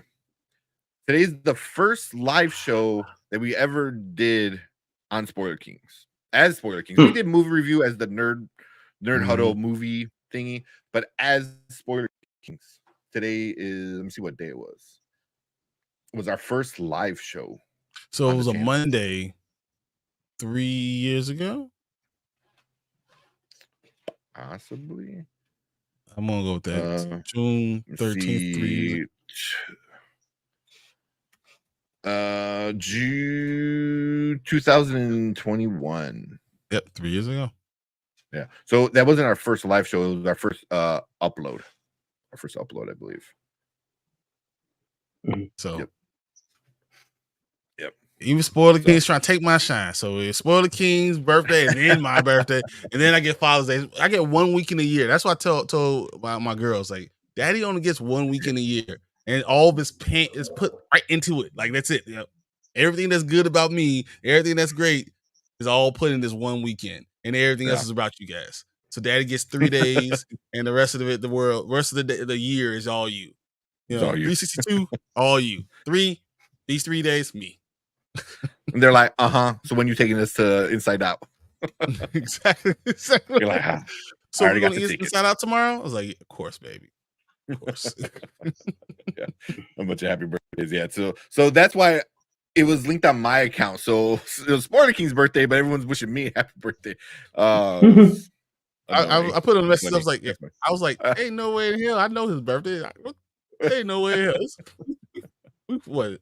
4 months away from your birthday. What are you doing? Yeah. Happy birthdays. Yeah. So 3 years, man. Been doing Spoiler Kings for 3 effing years. That's crazy. And 3 years, 1,515 subscribers later. Yeah. Not bad. That first year was rough, man. That first year for us was rough.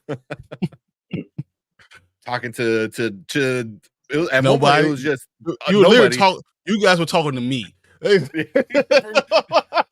is it? You and then if it wasn't you, it would be just Derpy. Derpy Entertainment was like our legit like first like actual like fan. You know, that wasn't family, it wasn't a friend. It was like he just found us and you know, so we still love Derpy for that. But yeah, it's just that. So, and Derpy's still part of the channel, man. He shows up on our sports channel. He shows up here every so often. So, you know, yeah, number one, man. He's number one in our hearts always. Well, so, but yeah, that first year was rough. Said I hit excellent news. I will be doing a top 5 performances list for Chadwick Boseman. Oh, cool. Because he got some good ones, man. Very interesting. He's got some really good ones. Basically, almost all his movies he's done. Even that was 21 Bridges. I thought was pretty fun. 21 Bridges. It was decent. Yeah. Yeah. I don't know why there's 21 Bridges, but yeah. Brian J. White. Brandoff the Gray. Tink the Think. Also, man, you see awesome. You got a comment in one of our old, like, I don't even remember what movie. It was Out of the Theater reaction that you did, Brian. I think you were wearing like a Lakers jersey, and somebody's like, "Are you LeBron in disguise?" Like, what? My hairline is not that far. I was just gonna say, it was like, you can actually see his hairline on his forehead. It's not on the back of his head. You're not sweating the fake spray paint hair. Right, let me. You want to handle the comments real quick? I'm gonna pull up a couple trailers. Probably gonna sure. Okay. I'm gonna send it to you because Mike is really acting up. I'm gonna send it to you though. All right. So last year, a bunch of individuals showed up for my birthday. Me, myself, and I. My past self, my future self, and 10 other Terrences from different universes. This is a council of Terrences, guys. I know, right? There you go. That's where it was. You can make that into a video, man. That'd be cool. Council of Terrence. You had all of them there, though. The T Council or something like that, or the Virus Council. My top 5 personal favorite Chadwick Boseman performances video will be on my channel either Saturday or Sunday. That sounds really nice. And go check out Viewer Drew. I almost said, "Damn, you called the Council of Terrences." Yeah, we're so far behind. Yeah, the Viewer Drew. Don't forget the draft day with Kevin Costner. So have you seen it with T? I'm part of the Council of Terrences. See, look at that. That's right. That's funny. Oh man. I haven't seen Draft Day with Kevin Costner. Chadwick is in it. And he said he was fantastic in 42 and Get On Up.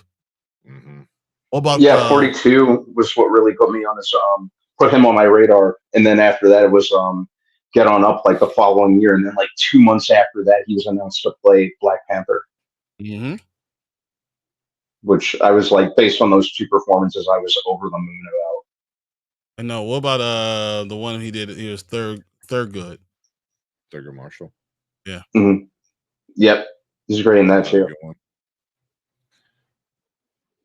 And of course, the Five Bloods was great. But Mhm. the first time I saw him, I believe, was The Express. I want to say it was so that's the Ernie Banks story. I don't know if you guys remember Mhm. that. When he was Oh, playing I Ernie do. Banks. I don't. I think that was the first time I remember I seeing did him. not know that. So, So he played Ernie Banks and he played Jackie Robinson. Jackie Robinson. Yep. Jackie Robertson, James Brown, But think of it, he played and Wow. Ernie Black Banks. So Panther. he broke all the color variants with Ernie Thurgood Banks, Marshall. Yeah, Jackie Robinson, Thurgood Marshall. He broke Thurgood all the color Marshall. barriers. Yeah. No more barriers. I guess Black Panther too, kind Black of. Panther, Yeah. exactly. They weren't letting us in the door. He kicked the door in. That's awesome. All right.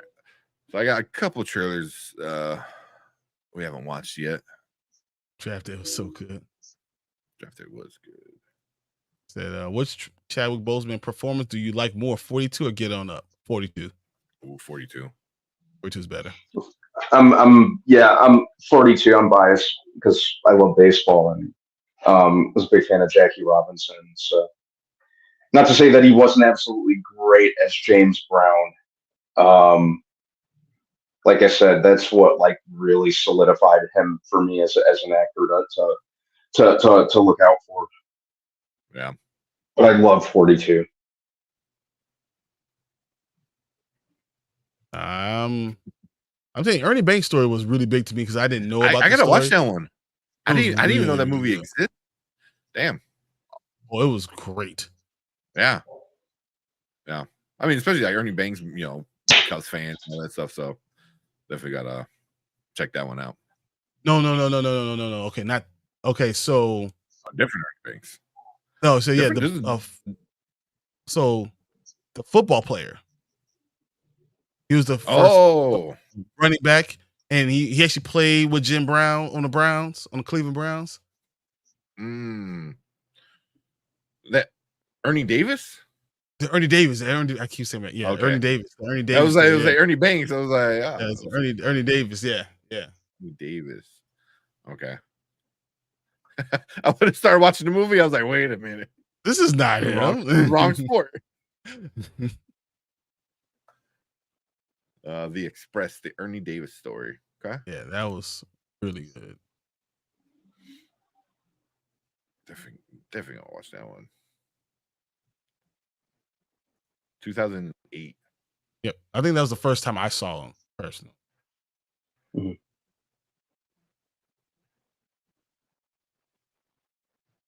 Dennis Quaid, Clancy Brown's in it.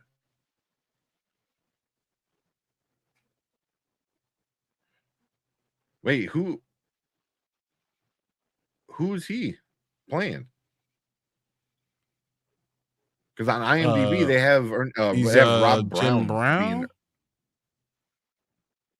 Jim Brown is Darren Henson. I'm looking at IMDb. I don't see him on here. So I can't remember who. I haven't seen it in about 12 years, but The Express, right? That was it. The Express. I mean, I do want to check this movie out either way now. Mm-hmm. Omar Benson Miller's in it.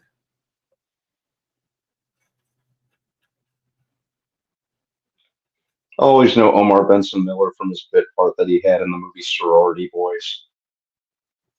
Probably someone I cannot remember. Floyd Little.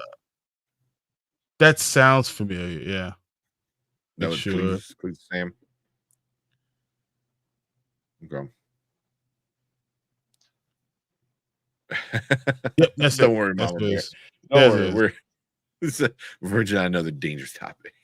Exactly. Not tonight. That's funny. So if I had that, we would sit through 100 minutes of Star Wars. You say you like it when we all nerd out. What's more nerdy than that? I mean, hey, No, I even got I my was- I- own, even I was I got like- my own lightsaber. Even I was like, guys, if we go further than this might be a problem. Yeah. That's why we'll do a whole episode dedicated to that. Bring on I know we've been talking about that for like a year at this point with Anzo and Danny. Yep. Let's have this fight to the death. Keep him on track too. And I really appreciate it, Mama Bear, because there's times we definitely get sidetracked. But most of the time those are usually my fault. So I got 2 trailers that I sent you, Alien Romulus, the actual trailer, not a teaser, the actual trailer, and Wolves. That's why I want Wolves. Let's watch Wolves first. Yeah, I haven't seen either of these trailers, but I'm curious about both these movies. Hopefully. There's another one I would recommend going to watch it on your own. It's a Universal movie, so we'll get copyright claimed on it, which is super annoying. But called The Wild Robot. That thing looks amazing. It's animated, CGI looking stuff. It looks amazing. So definitely go check that trailer out, because I think that's gonna be a really good movie. So I like animated movies like that. But see, we gotta watch that Thelma trailer. we gotta watch it one day. Oh man. All right. Got it up? Yep.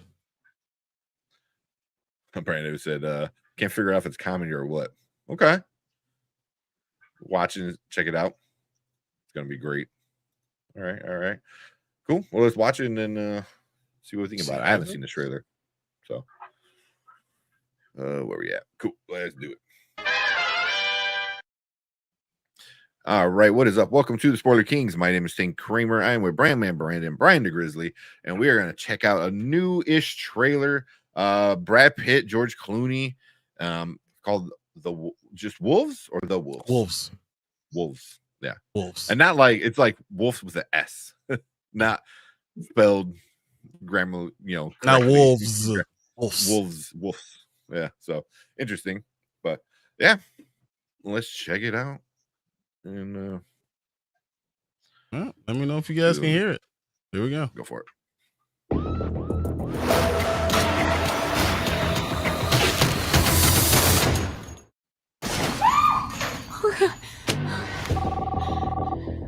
How did you get this number? I was told that if I ever needed help, to call you. You're a man who can fix things. I didn't know people like you really existed. They don't. There's nobody can do what I do.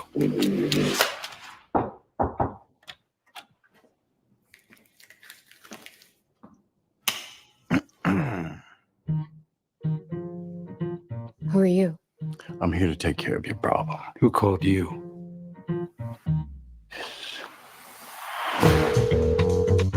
We clearly have a situation here. We have decided that the only course of action is for you both to work together. No. It's not how I work. This is not how I work.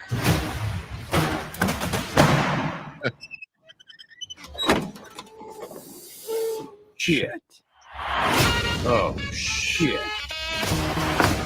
It's a different thing now. It's gonna be a long night.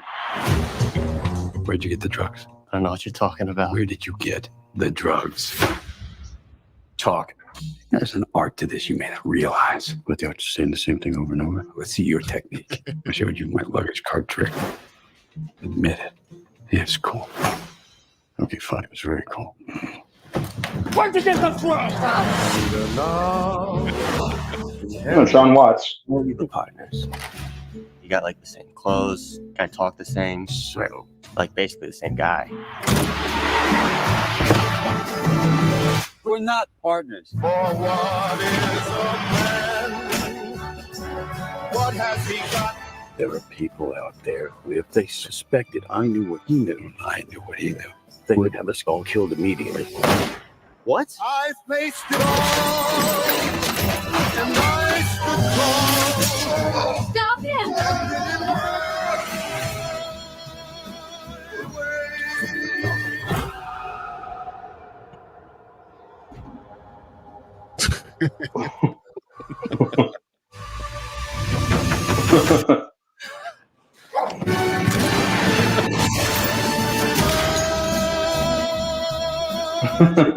Partners.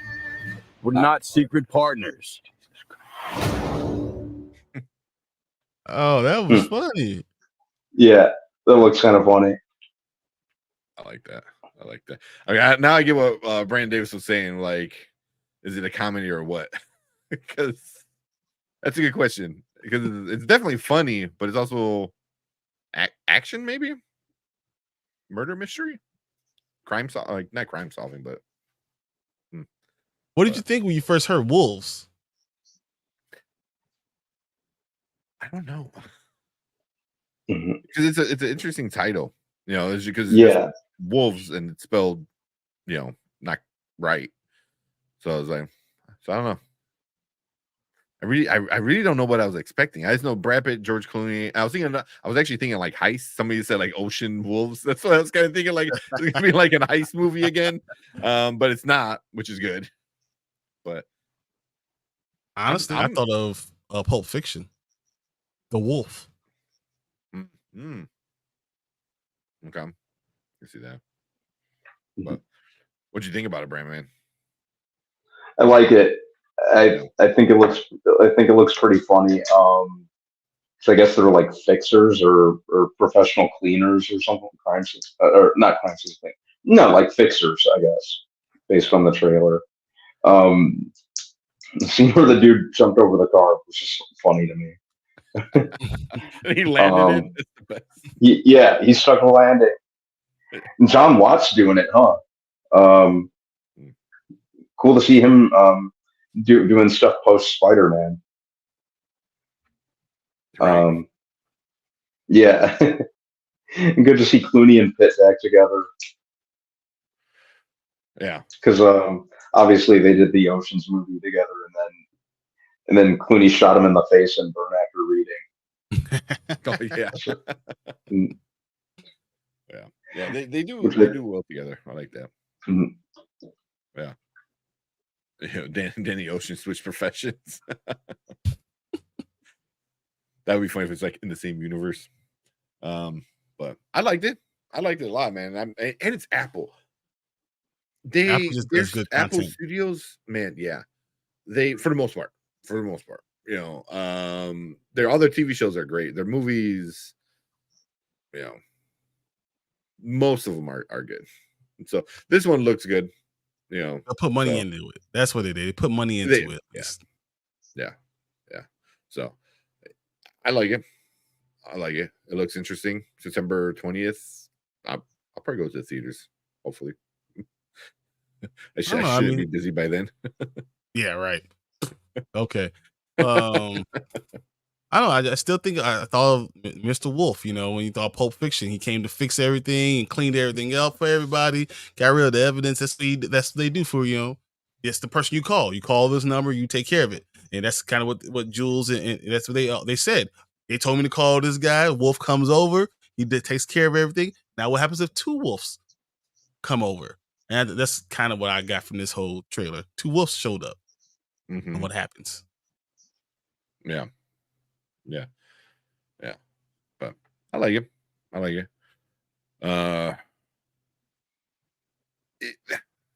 It doesn't seem like there's like, I guess there's like somewhat of a who done it kind of thing. You know, and they're trying to get to the bottom of it and figure out what's going on. So, you know, it looks good. I'm interested. I know you guys in chat are saying you're digging it. Have you seen that? What T said Wolves is going to be great. Brandon said Wolves can't figure out comedy or what for sure. It's a different one. Definitely different than the teaser. Yeah, dark comedy. Dark comedy is the way it goes. Yeah. We'll include the most underrated movies out of sight. I don't know about that, but I know Jennifer Lopez was fine in that. So I think I've seen that one. I watched that one. It's a good one. Yeah. But when you get two good actors and they've worked together before and they're familiar with each other and comfortable with each other, you know, I think that's usually a good formula for a good movie. So I'm down. I like it. But cool. Yeah, you know, that's our thoughts for Wolves. You know, we'll see September 20th how it does in theaters. I think that's gonna be the big thing. but right now, Apple, I feel like Apple cares about awards than money.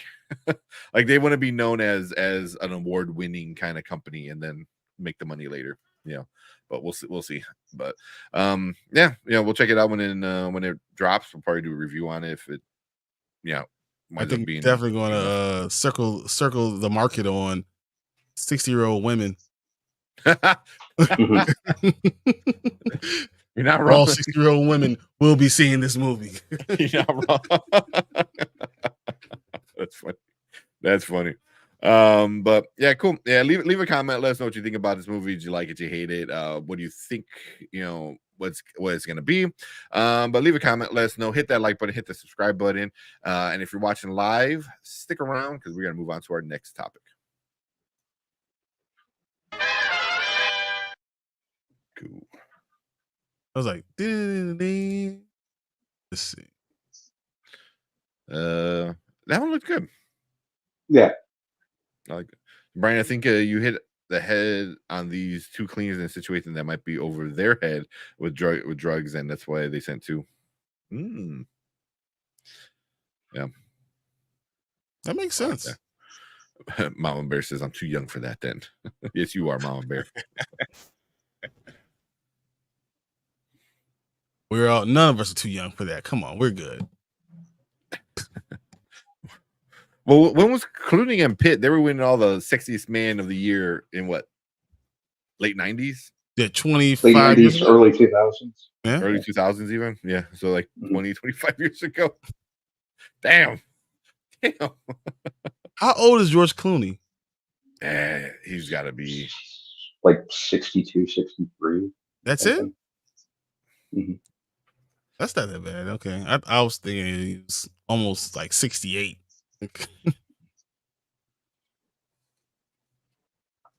63.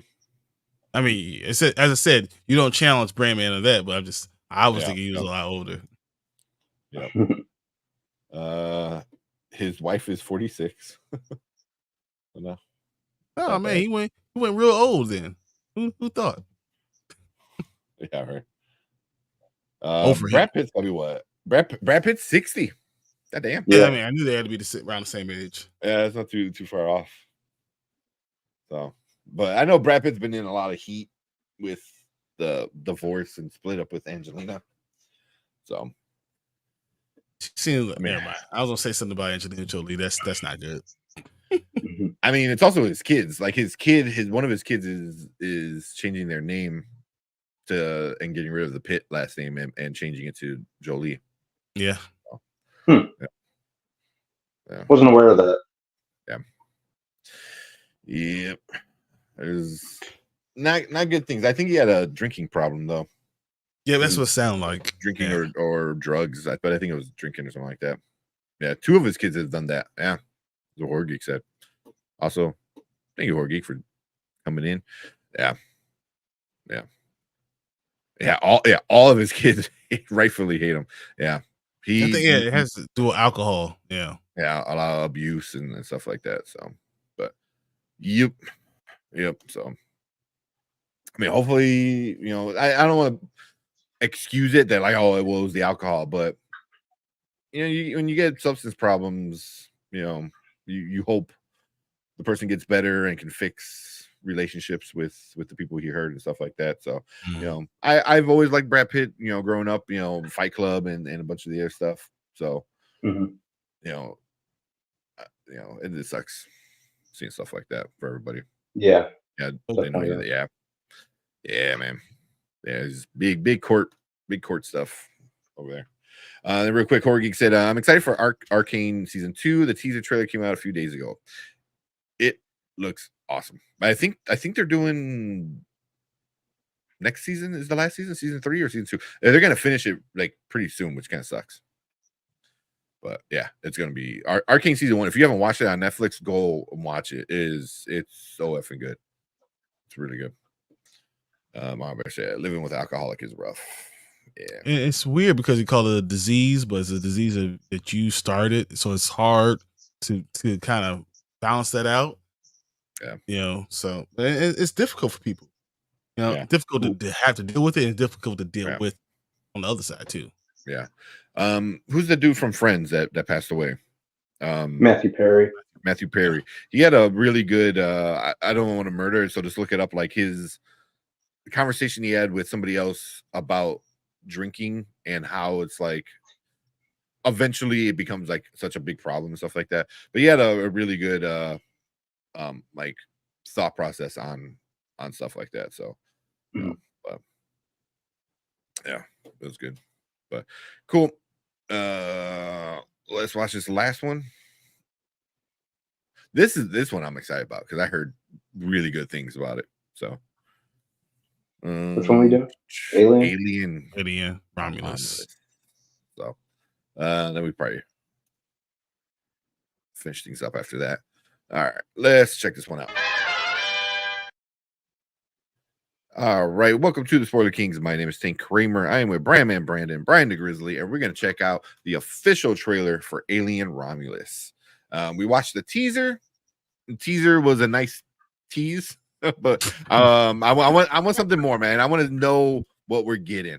So we're getting the first official trailer. So we'll check it out and then let's see what we got. Bring it up. All right. Let's see if you hear it.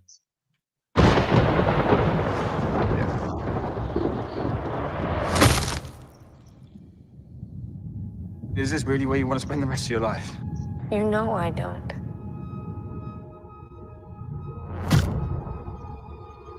Then this is our only ticket out of here.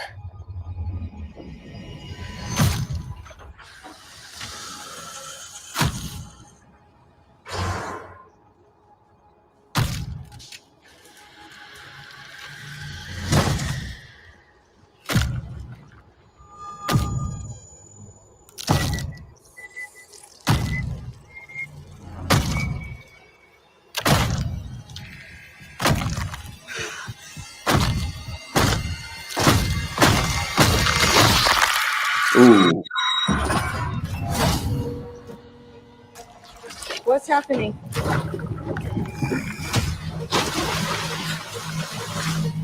Something in the water. What do you mean there's something in the No, water? there's just something in the fucking water.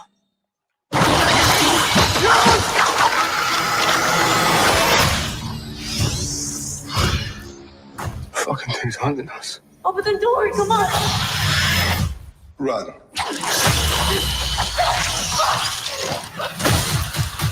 Ooh.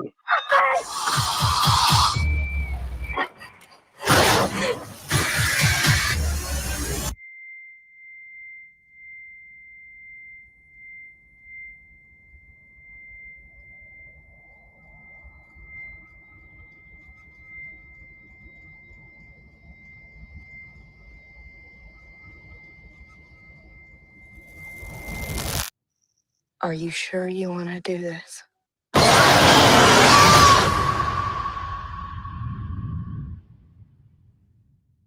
Okay. Sold. I was just gonna say sold. Definitely. It seems that looks awesome. This is my first time seeing this trailer. I think it looks like it's taking Alien back to what made it Alien in the first place, which was first and foremost a horror film that just happened to be set in space. It gave me vibes that kind of harkened back to the first movie. Yeah. And really, the main Alien movies that really only did anything for me were the first two. So, and I like this director's work, Fede Alvarez, because I really like the 2013 Evil Dead and Don't Breathe.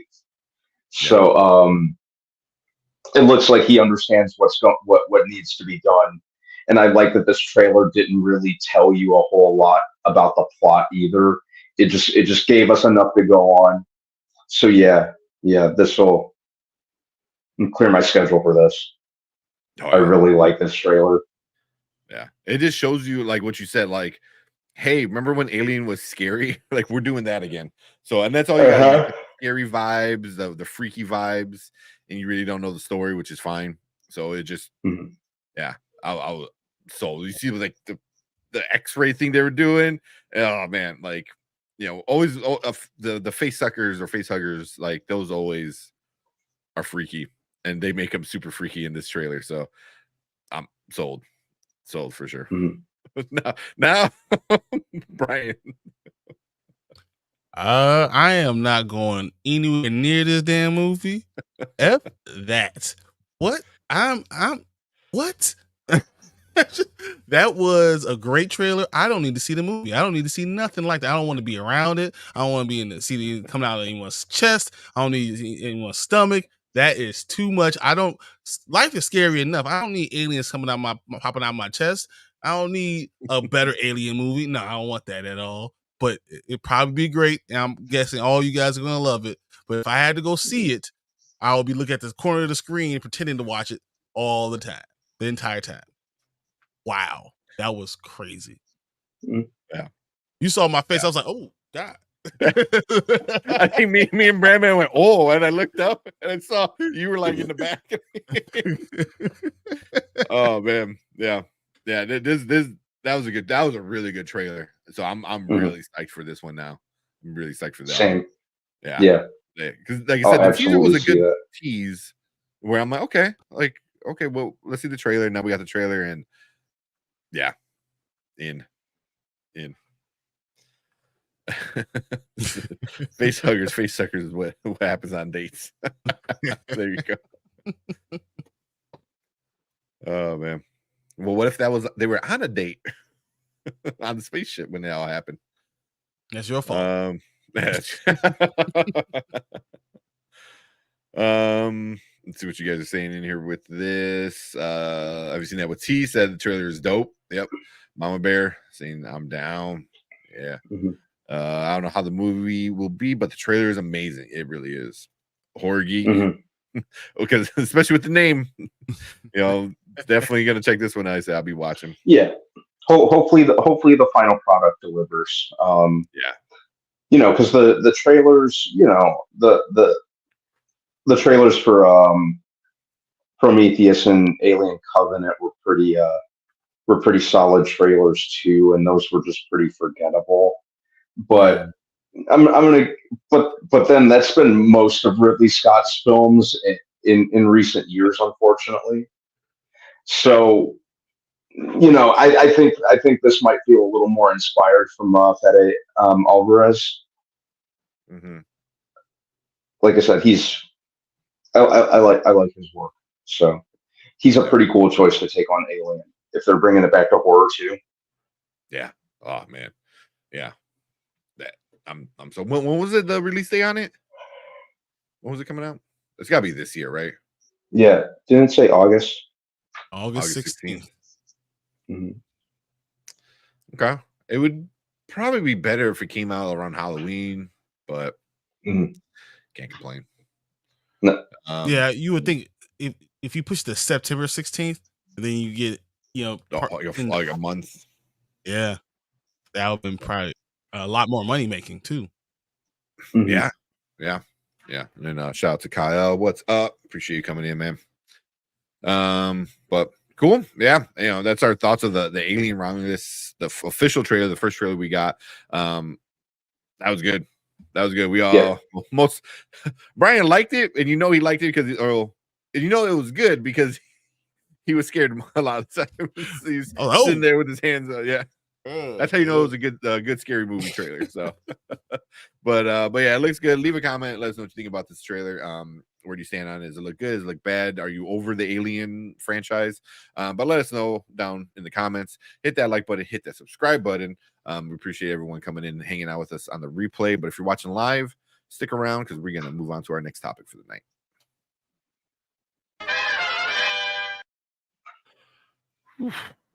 Tear off my hat. I was getting hot. I was getting hot because I'm looking at stuff. I'm like, I'm looking at I gotta fix the contrast. It look like I got lip gloss on or some shit. My forehead's all red. Guys, don't let him fool you. He has lip gloss on. I see him all the time. I do. Sit there. Like the 90s high school girl. Exactly. That's fun. You have time for a quick MCU talk? I mean, we do. because there is news. Yes, there is. There's a few news things that we missed since the last time we You talked talk about Blade. Oh my god. Yeah. AKA yeah. the most expensive game of musical chairs ever. Exactly. Yeah. But I knew when they said they were gonna do the rewrites, I saw the writing on the wall. Because it wasn't on the page. No, it was. They just didn't like it. They threw They're it away. Yeah. Write the script in pencil. And they're like, yeah. Then let's forget about the Blade. Ah, man, it's I don't want to forget about it.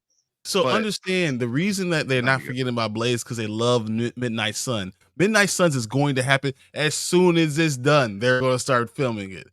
That's the whole reason behind this because of Midnight Suns. Yeah.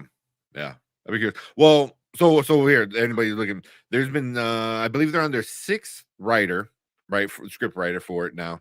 I think Bo DeMeo was one at one point too. just you know, so you know. I think you're right. Yeah.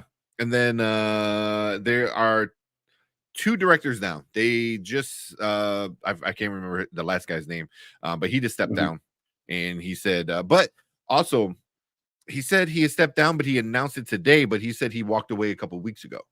You know, so that also ties into some other news we didn't talk about that happened last week. Jordan Peele is signed on to join the MCU and direct a movie. Everyone's talking X-Men, blah blah blah. Now it's Midnight Suns. I'm telling you. But does he do Blade and then it does Midnight Suns? Can he do like multiple ones? But that would make sense. He's not going to want to be tied down for multiple film deals, though. That's not under his own umbrella. He's been doing well under his own umbrella. So why would he want to go to multiple? I think they bring him on from Midnight Suns, and they might ask him to come as a producer to help fix the problem with Blade. But yeah, I think what they do, what they did with Iron Man. You know how they started filming Iron Man before they had the finished script? Like they knew what they were going to end up doing, but they didn't have a script for it yet. So they started filming without a script. Well, without a finished script. I think they do that with Blade. I believe they start filming it without a finished script, knowing where they want to get to, and they'll start doing that as they're finishing the movie. I think that's what we're end up getting, especially if they do get someone like Jordan Peele to kind of help hone in the ending. So like they'll do the first two acts and then try to finish the third act while they're filming the first two. That's what they did in Iron Man. I got you. Yeah. I didn't know that about Iron Man, but that's interesting. I mean, but also you had John Favreau, who's even before all the stuff he's doing now, before Iron Man 1, he was a really good director. So, but that, I mean, you could do that when you have a good director. You know, you also have Feige, and they knew what they're doing, source material, and they had a plan. You know, so yeah, the details. And from what I heard, the script rewrites, the last news about it was more or less touch ups rather than a whole new story. The story is still there. They just didn't like some basis that they had. But yeah, I mean, at one point, this entire script between the six of them, at one point or five of them, whatever, it's a brand new story, you know. So, you know, I forgot what in between what writer did it change, but I get the Midnight Suns thing if they bring on Jordan Peele, but that's kind of like doing the second story before you even get the first one out, right? I mean, Blade needs to be good. Well, Blade is not the main. I mean, there's a lot of characters in Midnight Suns that they Midnight Suns, they can use a lot of, and the ones that are already been introduced. Yeah, Doctor Strange will definitely be up there. He's probably the one who could be the leader. Honestly, Blade would be the most interesting person, but you know, the leader could be easily be Doctor Strange. Here's the thing. It says, yes, in the 2008 film, Iron Man began filming before the script was complete, and there was a lot of improvisation and dialogue scenes. The filmmakers just focused on making the story to make sense and planning the action. So they're going to make sure the story makes sense and plan the action. That's why you can go ahead and start filming it, make sure it all makes sense and all flows well as a movie, and then they'll finish up the script at the end. That's why throughout the whole movie you didn't know he was going to say I'm Iron Man, because it was just improvisation. And that's how the MCU started. I'm just saying, just go back to where you started. You know, something like that. Yeah, I mean, Iron Man had a great director and a great actor. You know, what I mean, and Jeff Bridges had multiple. Great I mean, actors. a couple of great actors and a great producer. You know, so the producer's obviously the same. The great actor got it, 2-time Academy Award winner. You know, Mahershala Ali. They just need a director. They need a person that's going to run the show and stay within the sandbox of Kevin Feige. You know, his demands. You know, so. You know, I don't know. You know, I just don't know if I see. Jeff Bridges literally said Iron Man started filming without a script in 2007. He said they had no script, man. They had an outline. He told the contention back in 2009. We would show up for a big scene every day, and we wouldn't know what we were going to say. Oh shit! That's how Marvel started. Just saying. Yeah. I mean, and if you're going to go this Midnight Suns and go this dark way, you can do whatever because no one's going to adhere. You know, have to hold you to anything. So just go get started. Obviously, you can't write shit, so let's just get started and we'll figure it out as we go. Yeah. I mean, it's not a bad idea. It's not a bad idea, but you need to have a good director. You know, Mahershala Ali obviously can pull it off. You know, even him being 50 now, you know, he can still pull it off. I don't know how long he can pull it off physically, but the dude's in shape, you know, and you know, and he's starting to ask myself. I'm starting to ask myself if he's going to be the next to abandon ship. If honestly, he is, so he said that he personally didn't think this rewrite was a big deal and could see himself filming soon. He said there was just some small details. He's 100% on board, and some of the rewrites were his idea. That I like. So that's why I don't feel like they're listening to their star actor. I don't think that's going to be a problem. You know, so I'm still hopeful for it. Just get started. To start shooting. It's like going to college and not knowing what you want to be. Well, fuck, you gotta get some prerequisites out the way. So go ahead, just get the beginning of the movie started. Get the math done, get the English done. You know, in an action movie, have them killing some vampires. We'll get to the problem eventually. Let's just get the basis of the story of who this character is, and then we'll get to the story. Feel like this movie will drop around the same time as Dr. Dre's Detox album.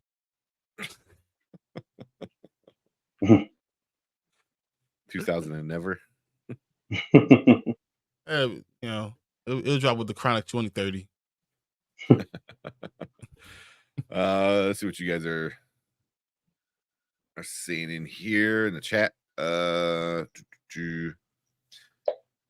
seen that what T said. I'm good with the original Blade trilogy. Still holds up. Okay. I'm good with the first two. The first two. The third one was too much. Well, that Blade needs some honing. Yeah. Blade might be dope. Remember how much trouble and rewrites Rogue One had when they were 80% of the movie and it turned out to be good as they did. Okay.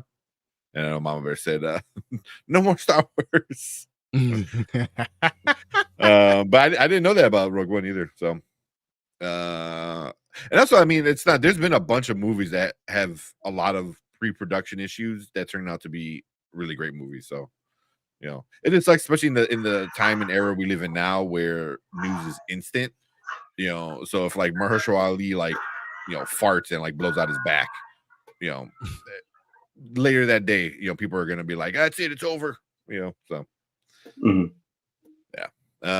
Mom says, just cast Wesley back. He's aging like Ernie Hudson.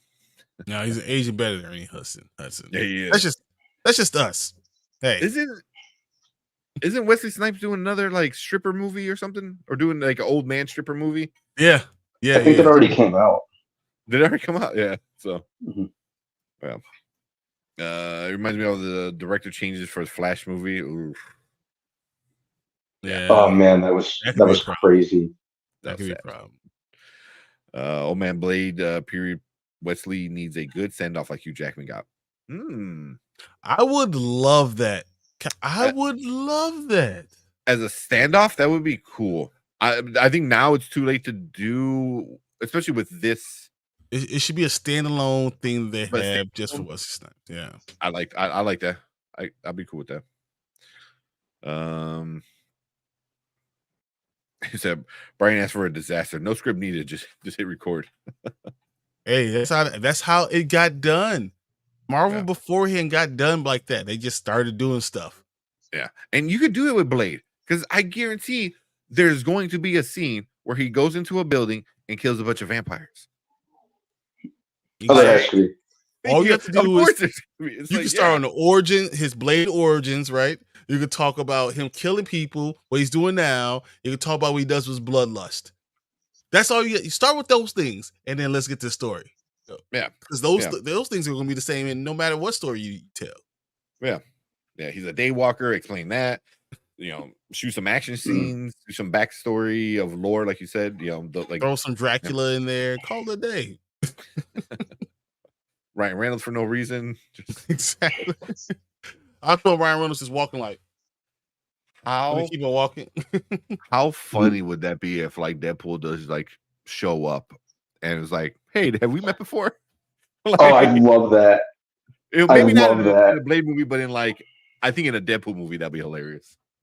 Mm-hmm. I think that'd be good even in a Blade movie. Just that nice connective tissue. Yeah. Because I want to see Deadpool be the new Stan Lee, where he just pops up in all the movies. Same. Yeah. Me too. Yeah. Trey Billy even held up. Why are you doing that, man? I like Blade Trinity. Mm-hmm. Yeah. I was not a fan of that glorified iPod commercial. Yeah. Kyle said, well, I need my music real quick. I need my music again. Mm-hmm. Like, come on. Man. Oh. Yeah, that's real tactical when a vampire is sneaking up on you. Yeah. What song was it? Do you guys remember what music he was listening to? No. It was Jessica Biel's character. It was Jessica Biel that was doing it. Oh, that's right. Yeah. That's right. She was the bow and arrow chick, right? Yeah. Yeah, like Whisper's. I was head over heels in love with Jessica Biel, so she could have did no wrong with me, even though that movie was trash. Mm-hmm. Oh yeah, I had a huge thing for her too. That movie like made me briefly dislike Ryan Reynolds. Yeah, but it wasn't his fault. It was the script's fault. It was the script's fault. I still kind of wish. I still spent the whole movie hoping that Blade would just chop his head off. Sorry. My bad. Just have Deadpool narrate the intro saying, "In a multiverse far, far away, there was an old man Blade." That would be that man. That see, you could do shit like that. You could do cool one-offs with Deadpool. Setting up a narration and that's how it starts. I like that. Mm-hmm. That sounds. My point is that obviously anyone can do this job because we all coming up with good ideas. There you go. We got us, all of you guys in chat. Let's just throw our names in there. We'll come up with something real good. Come on, hey Marvel, come get us, man.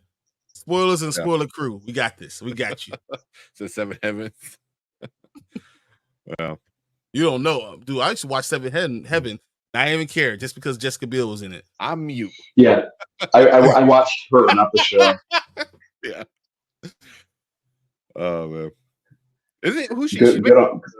Timberlake, right? Justin Timberlake. Yeah. Yeah.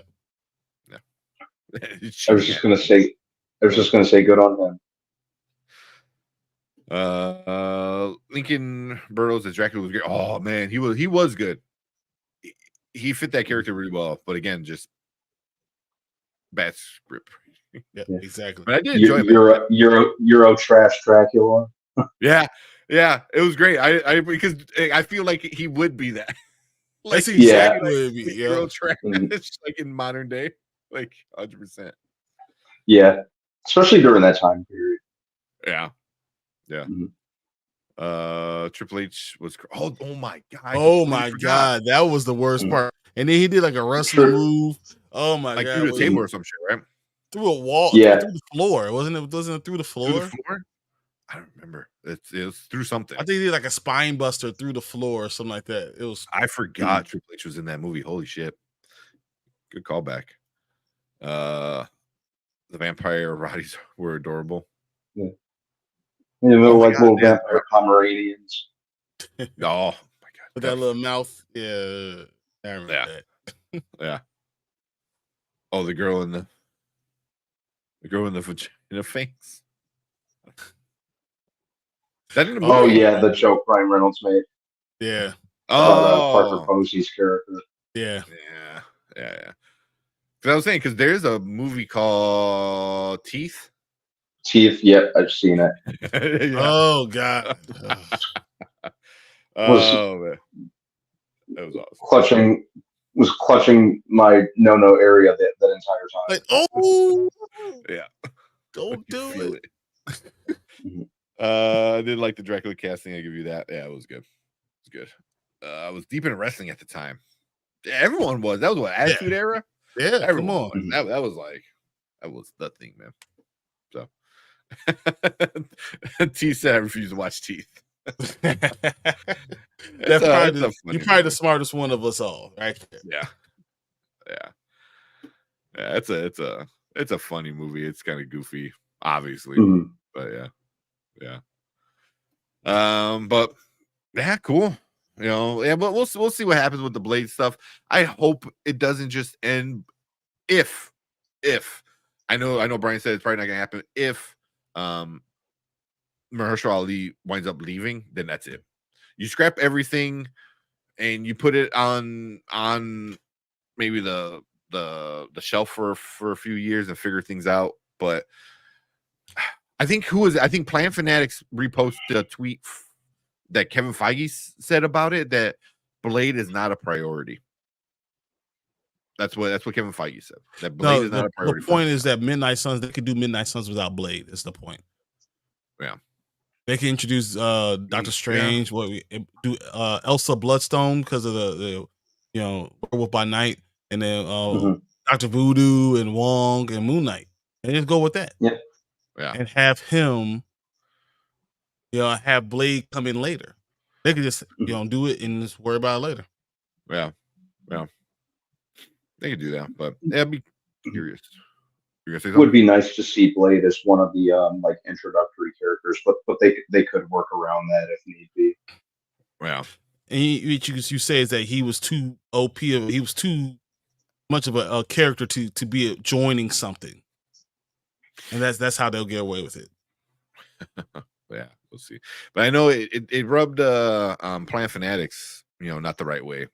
Of like, oh, here's like one of a handful of black male characters, and you're like, that priority, so he was getting some, I don't say some hate, some backlash or something like that, but obviously Darius knows how to win an argument very well, so he came back and it makes sense. It's like, hey, can we get this character? Yeah, maybe not, we'll figure it out. It's just, it sucks because Blade is a fan favorite. Yeah, but I mean, this is how they work. This is how they do things. So you know what's going to happen. They'll just say, all right, we won't use this character or whatever, and keep on moving. Yeah. Because I think you have said it before. X-Men, Fantastic Four. That's the new shiny toy that Kevin Feige has to play with, and I think that's what the focus is going to be. So. Because either they do Midnight Suns or they don't, and they just wait. Yeah. Said Snipes in back like the motorcycle is always trying to ice skate uphill. Give my franchise back. Yeah, man. I mean, that sounds exactly like what you would say. Yeah, but yeah. It was like a little impromptu, Mama Bear, obviously, like, hey, make sure you guys talk about the good stuff, talk about some MCU stuff. So, we want Blade. Hour 15 minutes on Star Wars. 8 minutes on MCU. We can sprinkle in some MCU there for sure. But yeah, I mean, also the MCU is kind of hibernating a little bit right now. You know, laying low on putting any material out, and once Deadpool comes out, it's gonna be MCU madness. It's just Exactly. like, you see that, they're gonna do this, they're gonna do that. It's gonna be just They're crazy. talking on about YouTube. up to 40 characters on this thing. Oh, That's what I heard. That's what I heard. Also, Mark from our football channel, he sent me the figurine of the Hugh Jackman Wolverine. Wow, that thing looks insane. It's so detailed. And then they show him with the mask on, so it's kind of like a spoiler. So if you don't want to see the mask on Wolverine yet, you know, then don't look at it. But it is a gorgeous freaking figurine, and I wish I had a little bit more, because that thing's gonna be like $600-700 easily, if not more. Easily. Yeah, I'm sure it'll be in my comic book store tomorrow. Yeah. So, but yeah, that thing's gonna sell off the shelves, because it comes with a bunch of different heads and arms. You can have no sleeves, shoulder pads, no pads. So yeah. So yeah, we're gonna get a bunch of Disney or Marvel stuff in about a month. Very soon. That's what I'm saying. Yeah, right. Shit comes out July, don't it? July 27th, 28th. Okay, so about 5-ish, 6 weeks, something like that. Okay.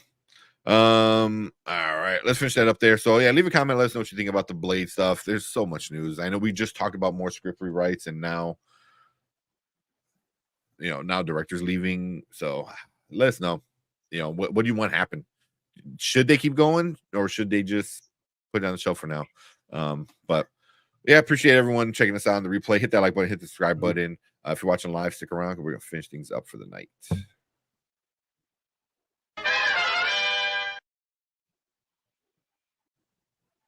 Oh, all right, cool. Where you guys at? Let's pre-order my Wolverine. What? The figurine. How much is it? No, so I don't know which one you have, but I can't see this. That's not it. I'll bring it up. We can finish and show off that. The thing. Oh, it's not till February. What the heck?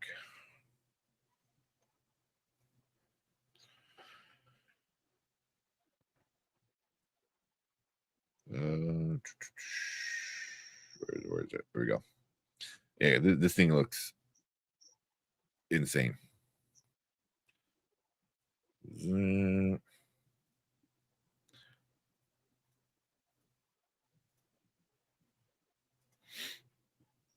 Sorry, blow it up a little bit.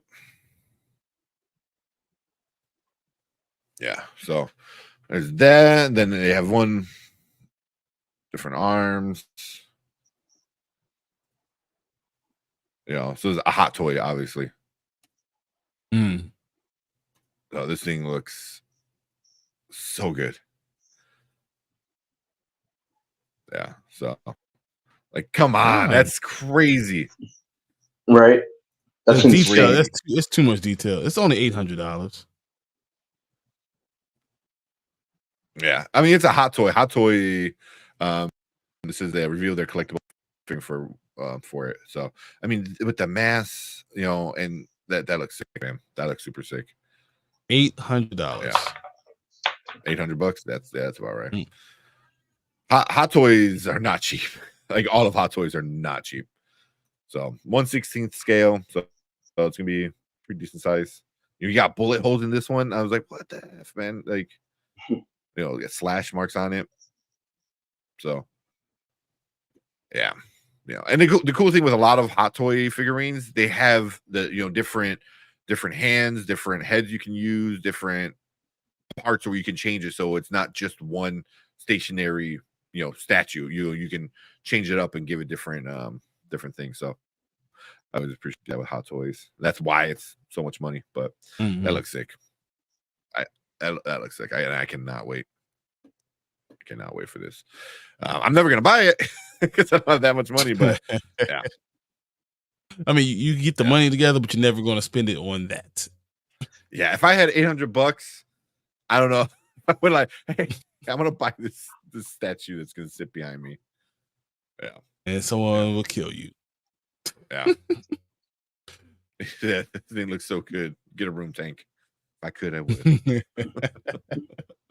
Let Tank live. Yeah, yeah, I like it. Yep, that's great. He goes, wait, how the F is the toy $800? Hey, that's how much they go for, man. Yeah, yeah. You look up Hot Toys. Just go to their website, and they have amazing looking figurines, and some are huge. They have a cool Optimus Prime that's like legit, like 3 feet tall. And it looks cool, and it's like $1,200, I think, or something around there. But it's not really a toy. Yeah, it's more of like a statue. Yeah, like so it's definitely. I stick with my little ones I have. Nothing that's cost that much money. Yeah. Yeah. Oh yeah, the Last Ronin. Oh no, that's just Ninja Turtle. Yeah. So I'm about to get my Donatello tomorrow. Do they all connect? Yeah, you get all four of them connect. Yeah, they all Nice. connect. But each one of them costs like $100. So Ooh. Dang. It's a good size. It's kind of heavy. But like when I'll get all four, and But tomorrow it's actually going on sale, so that's why I'm going to get it. Tell them get a birthday discount too. Like I have this Wolverine right here, but that's a piggy bank. That's a piggy bank, and it's like super. So you got your Wolverine, my beast. I wanted to get that one. Yeah, this is just a piggy bank, and look how this thing is freaking awesome.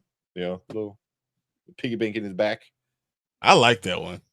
Heck yeah, man. And I got it at the Goodwill, the secondhand thrift store.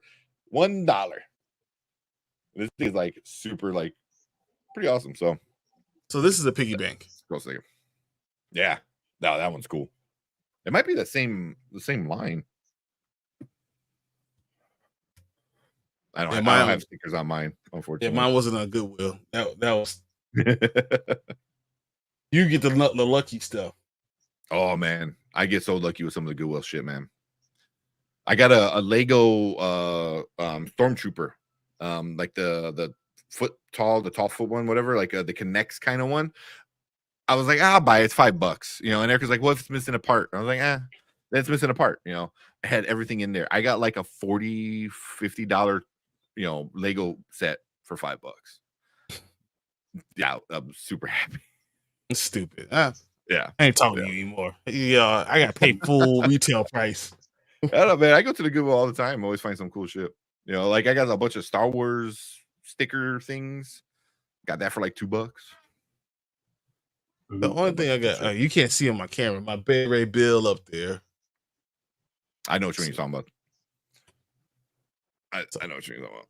That only good one I got. Big one. Yeah. I like the Lego stuff. I got my gauntlets up here. I got my Optimus Prime I got to put together still. So, yeah. And then, honestly, Legos, they tend to hold value, which is Legos cost a lot of money. You get like a Lego, like Millennium Falcon. I hate to go back to Star Wars, but you get like one of those, a big one, $500. Go buy the Lego Millennium Falcon. Exactly. Yeah, right. That better different. Wait, what are we talking about? What are you talking about? Oh man, but cool. Yeah, let's get out of here. We're gonna probably talk about Inside Out 2. And I think Kenny said he went to go watch it, and he said he enjoyed it. So I know Kenny's probably gonna have a review out shortly, probably next couple days. So make sure you go check out Kenny over there on his channel. Appreciate him do this giveaway. We have to, and you remember we'll Monday do that next week. You know what Monday is Interview with a Vampire, 100%. Yeah, yeah. If you are not watching that show, get caught up, because that is an amazing show. So, yeah. But yeah, Monday we'll do that. We'll do Inside Out. That'll be a wild episode. We're gonna talk about Interview with the Vampire, and then Inside Out 2. So, and that's probably all the time you're gonna have. yeah, pretty much. But cool. Shout out our members here. With Mama Bear, Big Ford Entertainment, Omar, Dre Mack, Zach Attacks, Brandon Davis, Danny at the Road of Wisdom, Cleves, Kenny Sparks, Mr. U2, and Molly Matlock is also on here. Yeah, that's what I said. We get missing. Missing one more. So, but yeah, Well, I thought and Tank Kramer. We have one Tank Kramer. Yeah, he's a member now too. Here you go, Kevin Davis. I don't know if you were here earlier, man. Appreciate you coming in though. Kevin Davis said Inside Out 2 domestic box office debut prediction 100 to 120 mil. Yep. A Quiet Place Day 1 domestic 30 to 50. Horizon American Saga 15 to 20. The 15 to 20 for that American Saga with what's his name? Kevin Costner. Yeah. But that's gonna be a low one. But yeah, Inside Out 2, 100 to 120 mil. 100% seeing that. If Bad Boys 2 did that much, you know what's funny? Bad Boys 2 is trending to have another big week. But was Bad Boys 4. Yeah. Bad Boys 4. That was 2. But Bad Boys also, that was global. It made 110. Kevin is saying domestic it's gonna make 100. No, I 100% think it's gonna happen. Yeah, yeah. I agree with those numbers. Although I think with the Quiet Place, I might be closer to the 30 than the 50, but yeah. Yeah. I'll be at 40, right in the middle. Because you're getting a lot of seeing a lot of trailers going into the movies. Like I've seen it like now 4 or 5 times now. Oh yeah, nonstop. Y'all watch the other show with the witches? Oh, Mayfair Witches.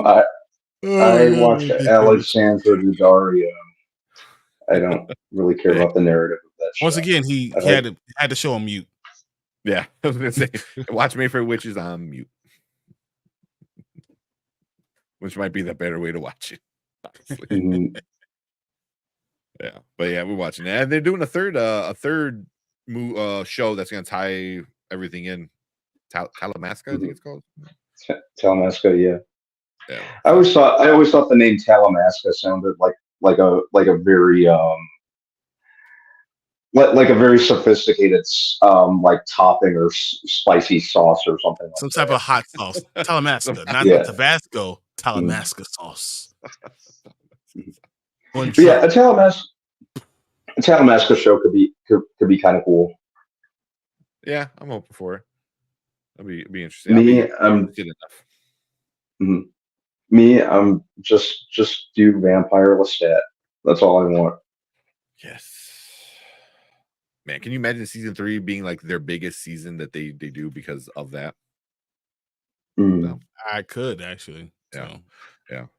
And then have you seen that what T said? I'm doing a live stream this Saturday. Hopefully you guys can drop by. I'll try to be in the chat. So anybody watching, go check out. Have you seen that with T?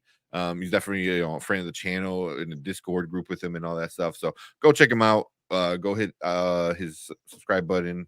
Go get him some more subs and join him on Saturday. I'll try to be there. So yeah, Saturday night. It depends on what time on the night, but if it's later in the evening, then probably, because usually 9 o'clock rolls around, 9:30, and I'm down here in my basement doing stuff for hours. Yeah, for hours. I'm like, go to sleep, Tank. That's why. Yeah. Like, look, come on, man. Don't you? Yeah, but yeah, everyone go check out. Have you seen that with T? For sure. Hey, what the hell? Hey, it's go. officially my birthday, and of course, L jumps on my birthday. Thank you, L. That's the gift. The gift that keeps on giving. That's all I really ask for. Because your present is my presence. Exactly. Your presence is my present. Yeah. There you go, L. Appreciate you coming in, L. Also, go check out. I know LOO. Yeah, you do stuff with Cookie and a few other people over on. Oh my god, For one night only. For one night only. But it's on that. Why am I drawing a blank on that Or channel? that kill me. I know. Yeah, look at it. I'm Damn sorry. I watch it because I know they do like comic books. They take about a bunch of different things. So,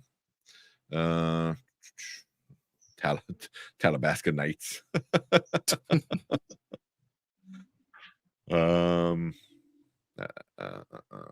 Yeah, so my channel name is my name. Yeah, so go over there, check them out.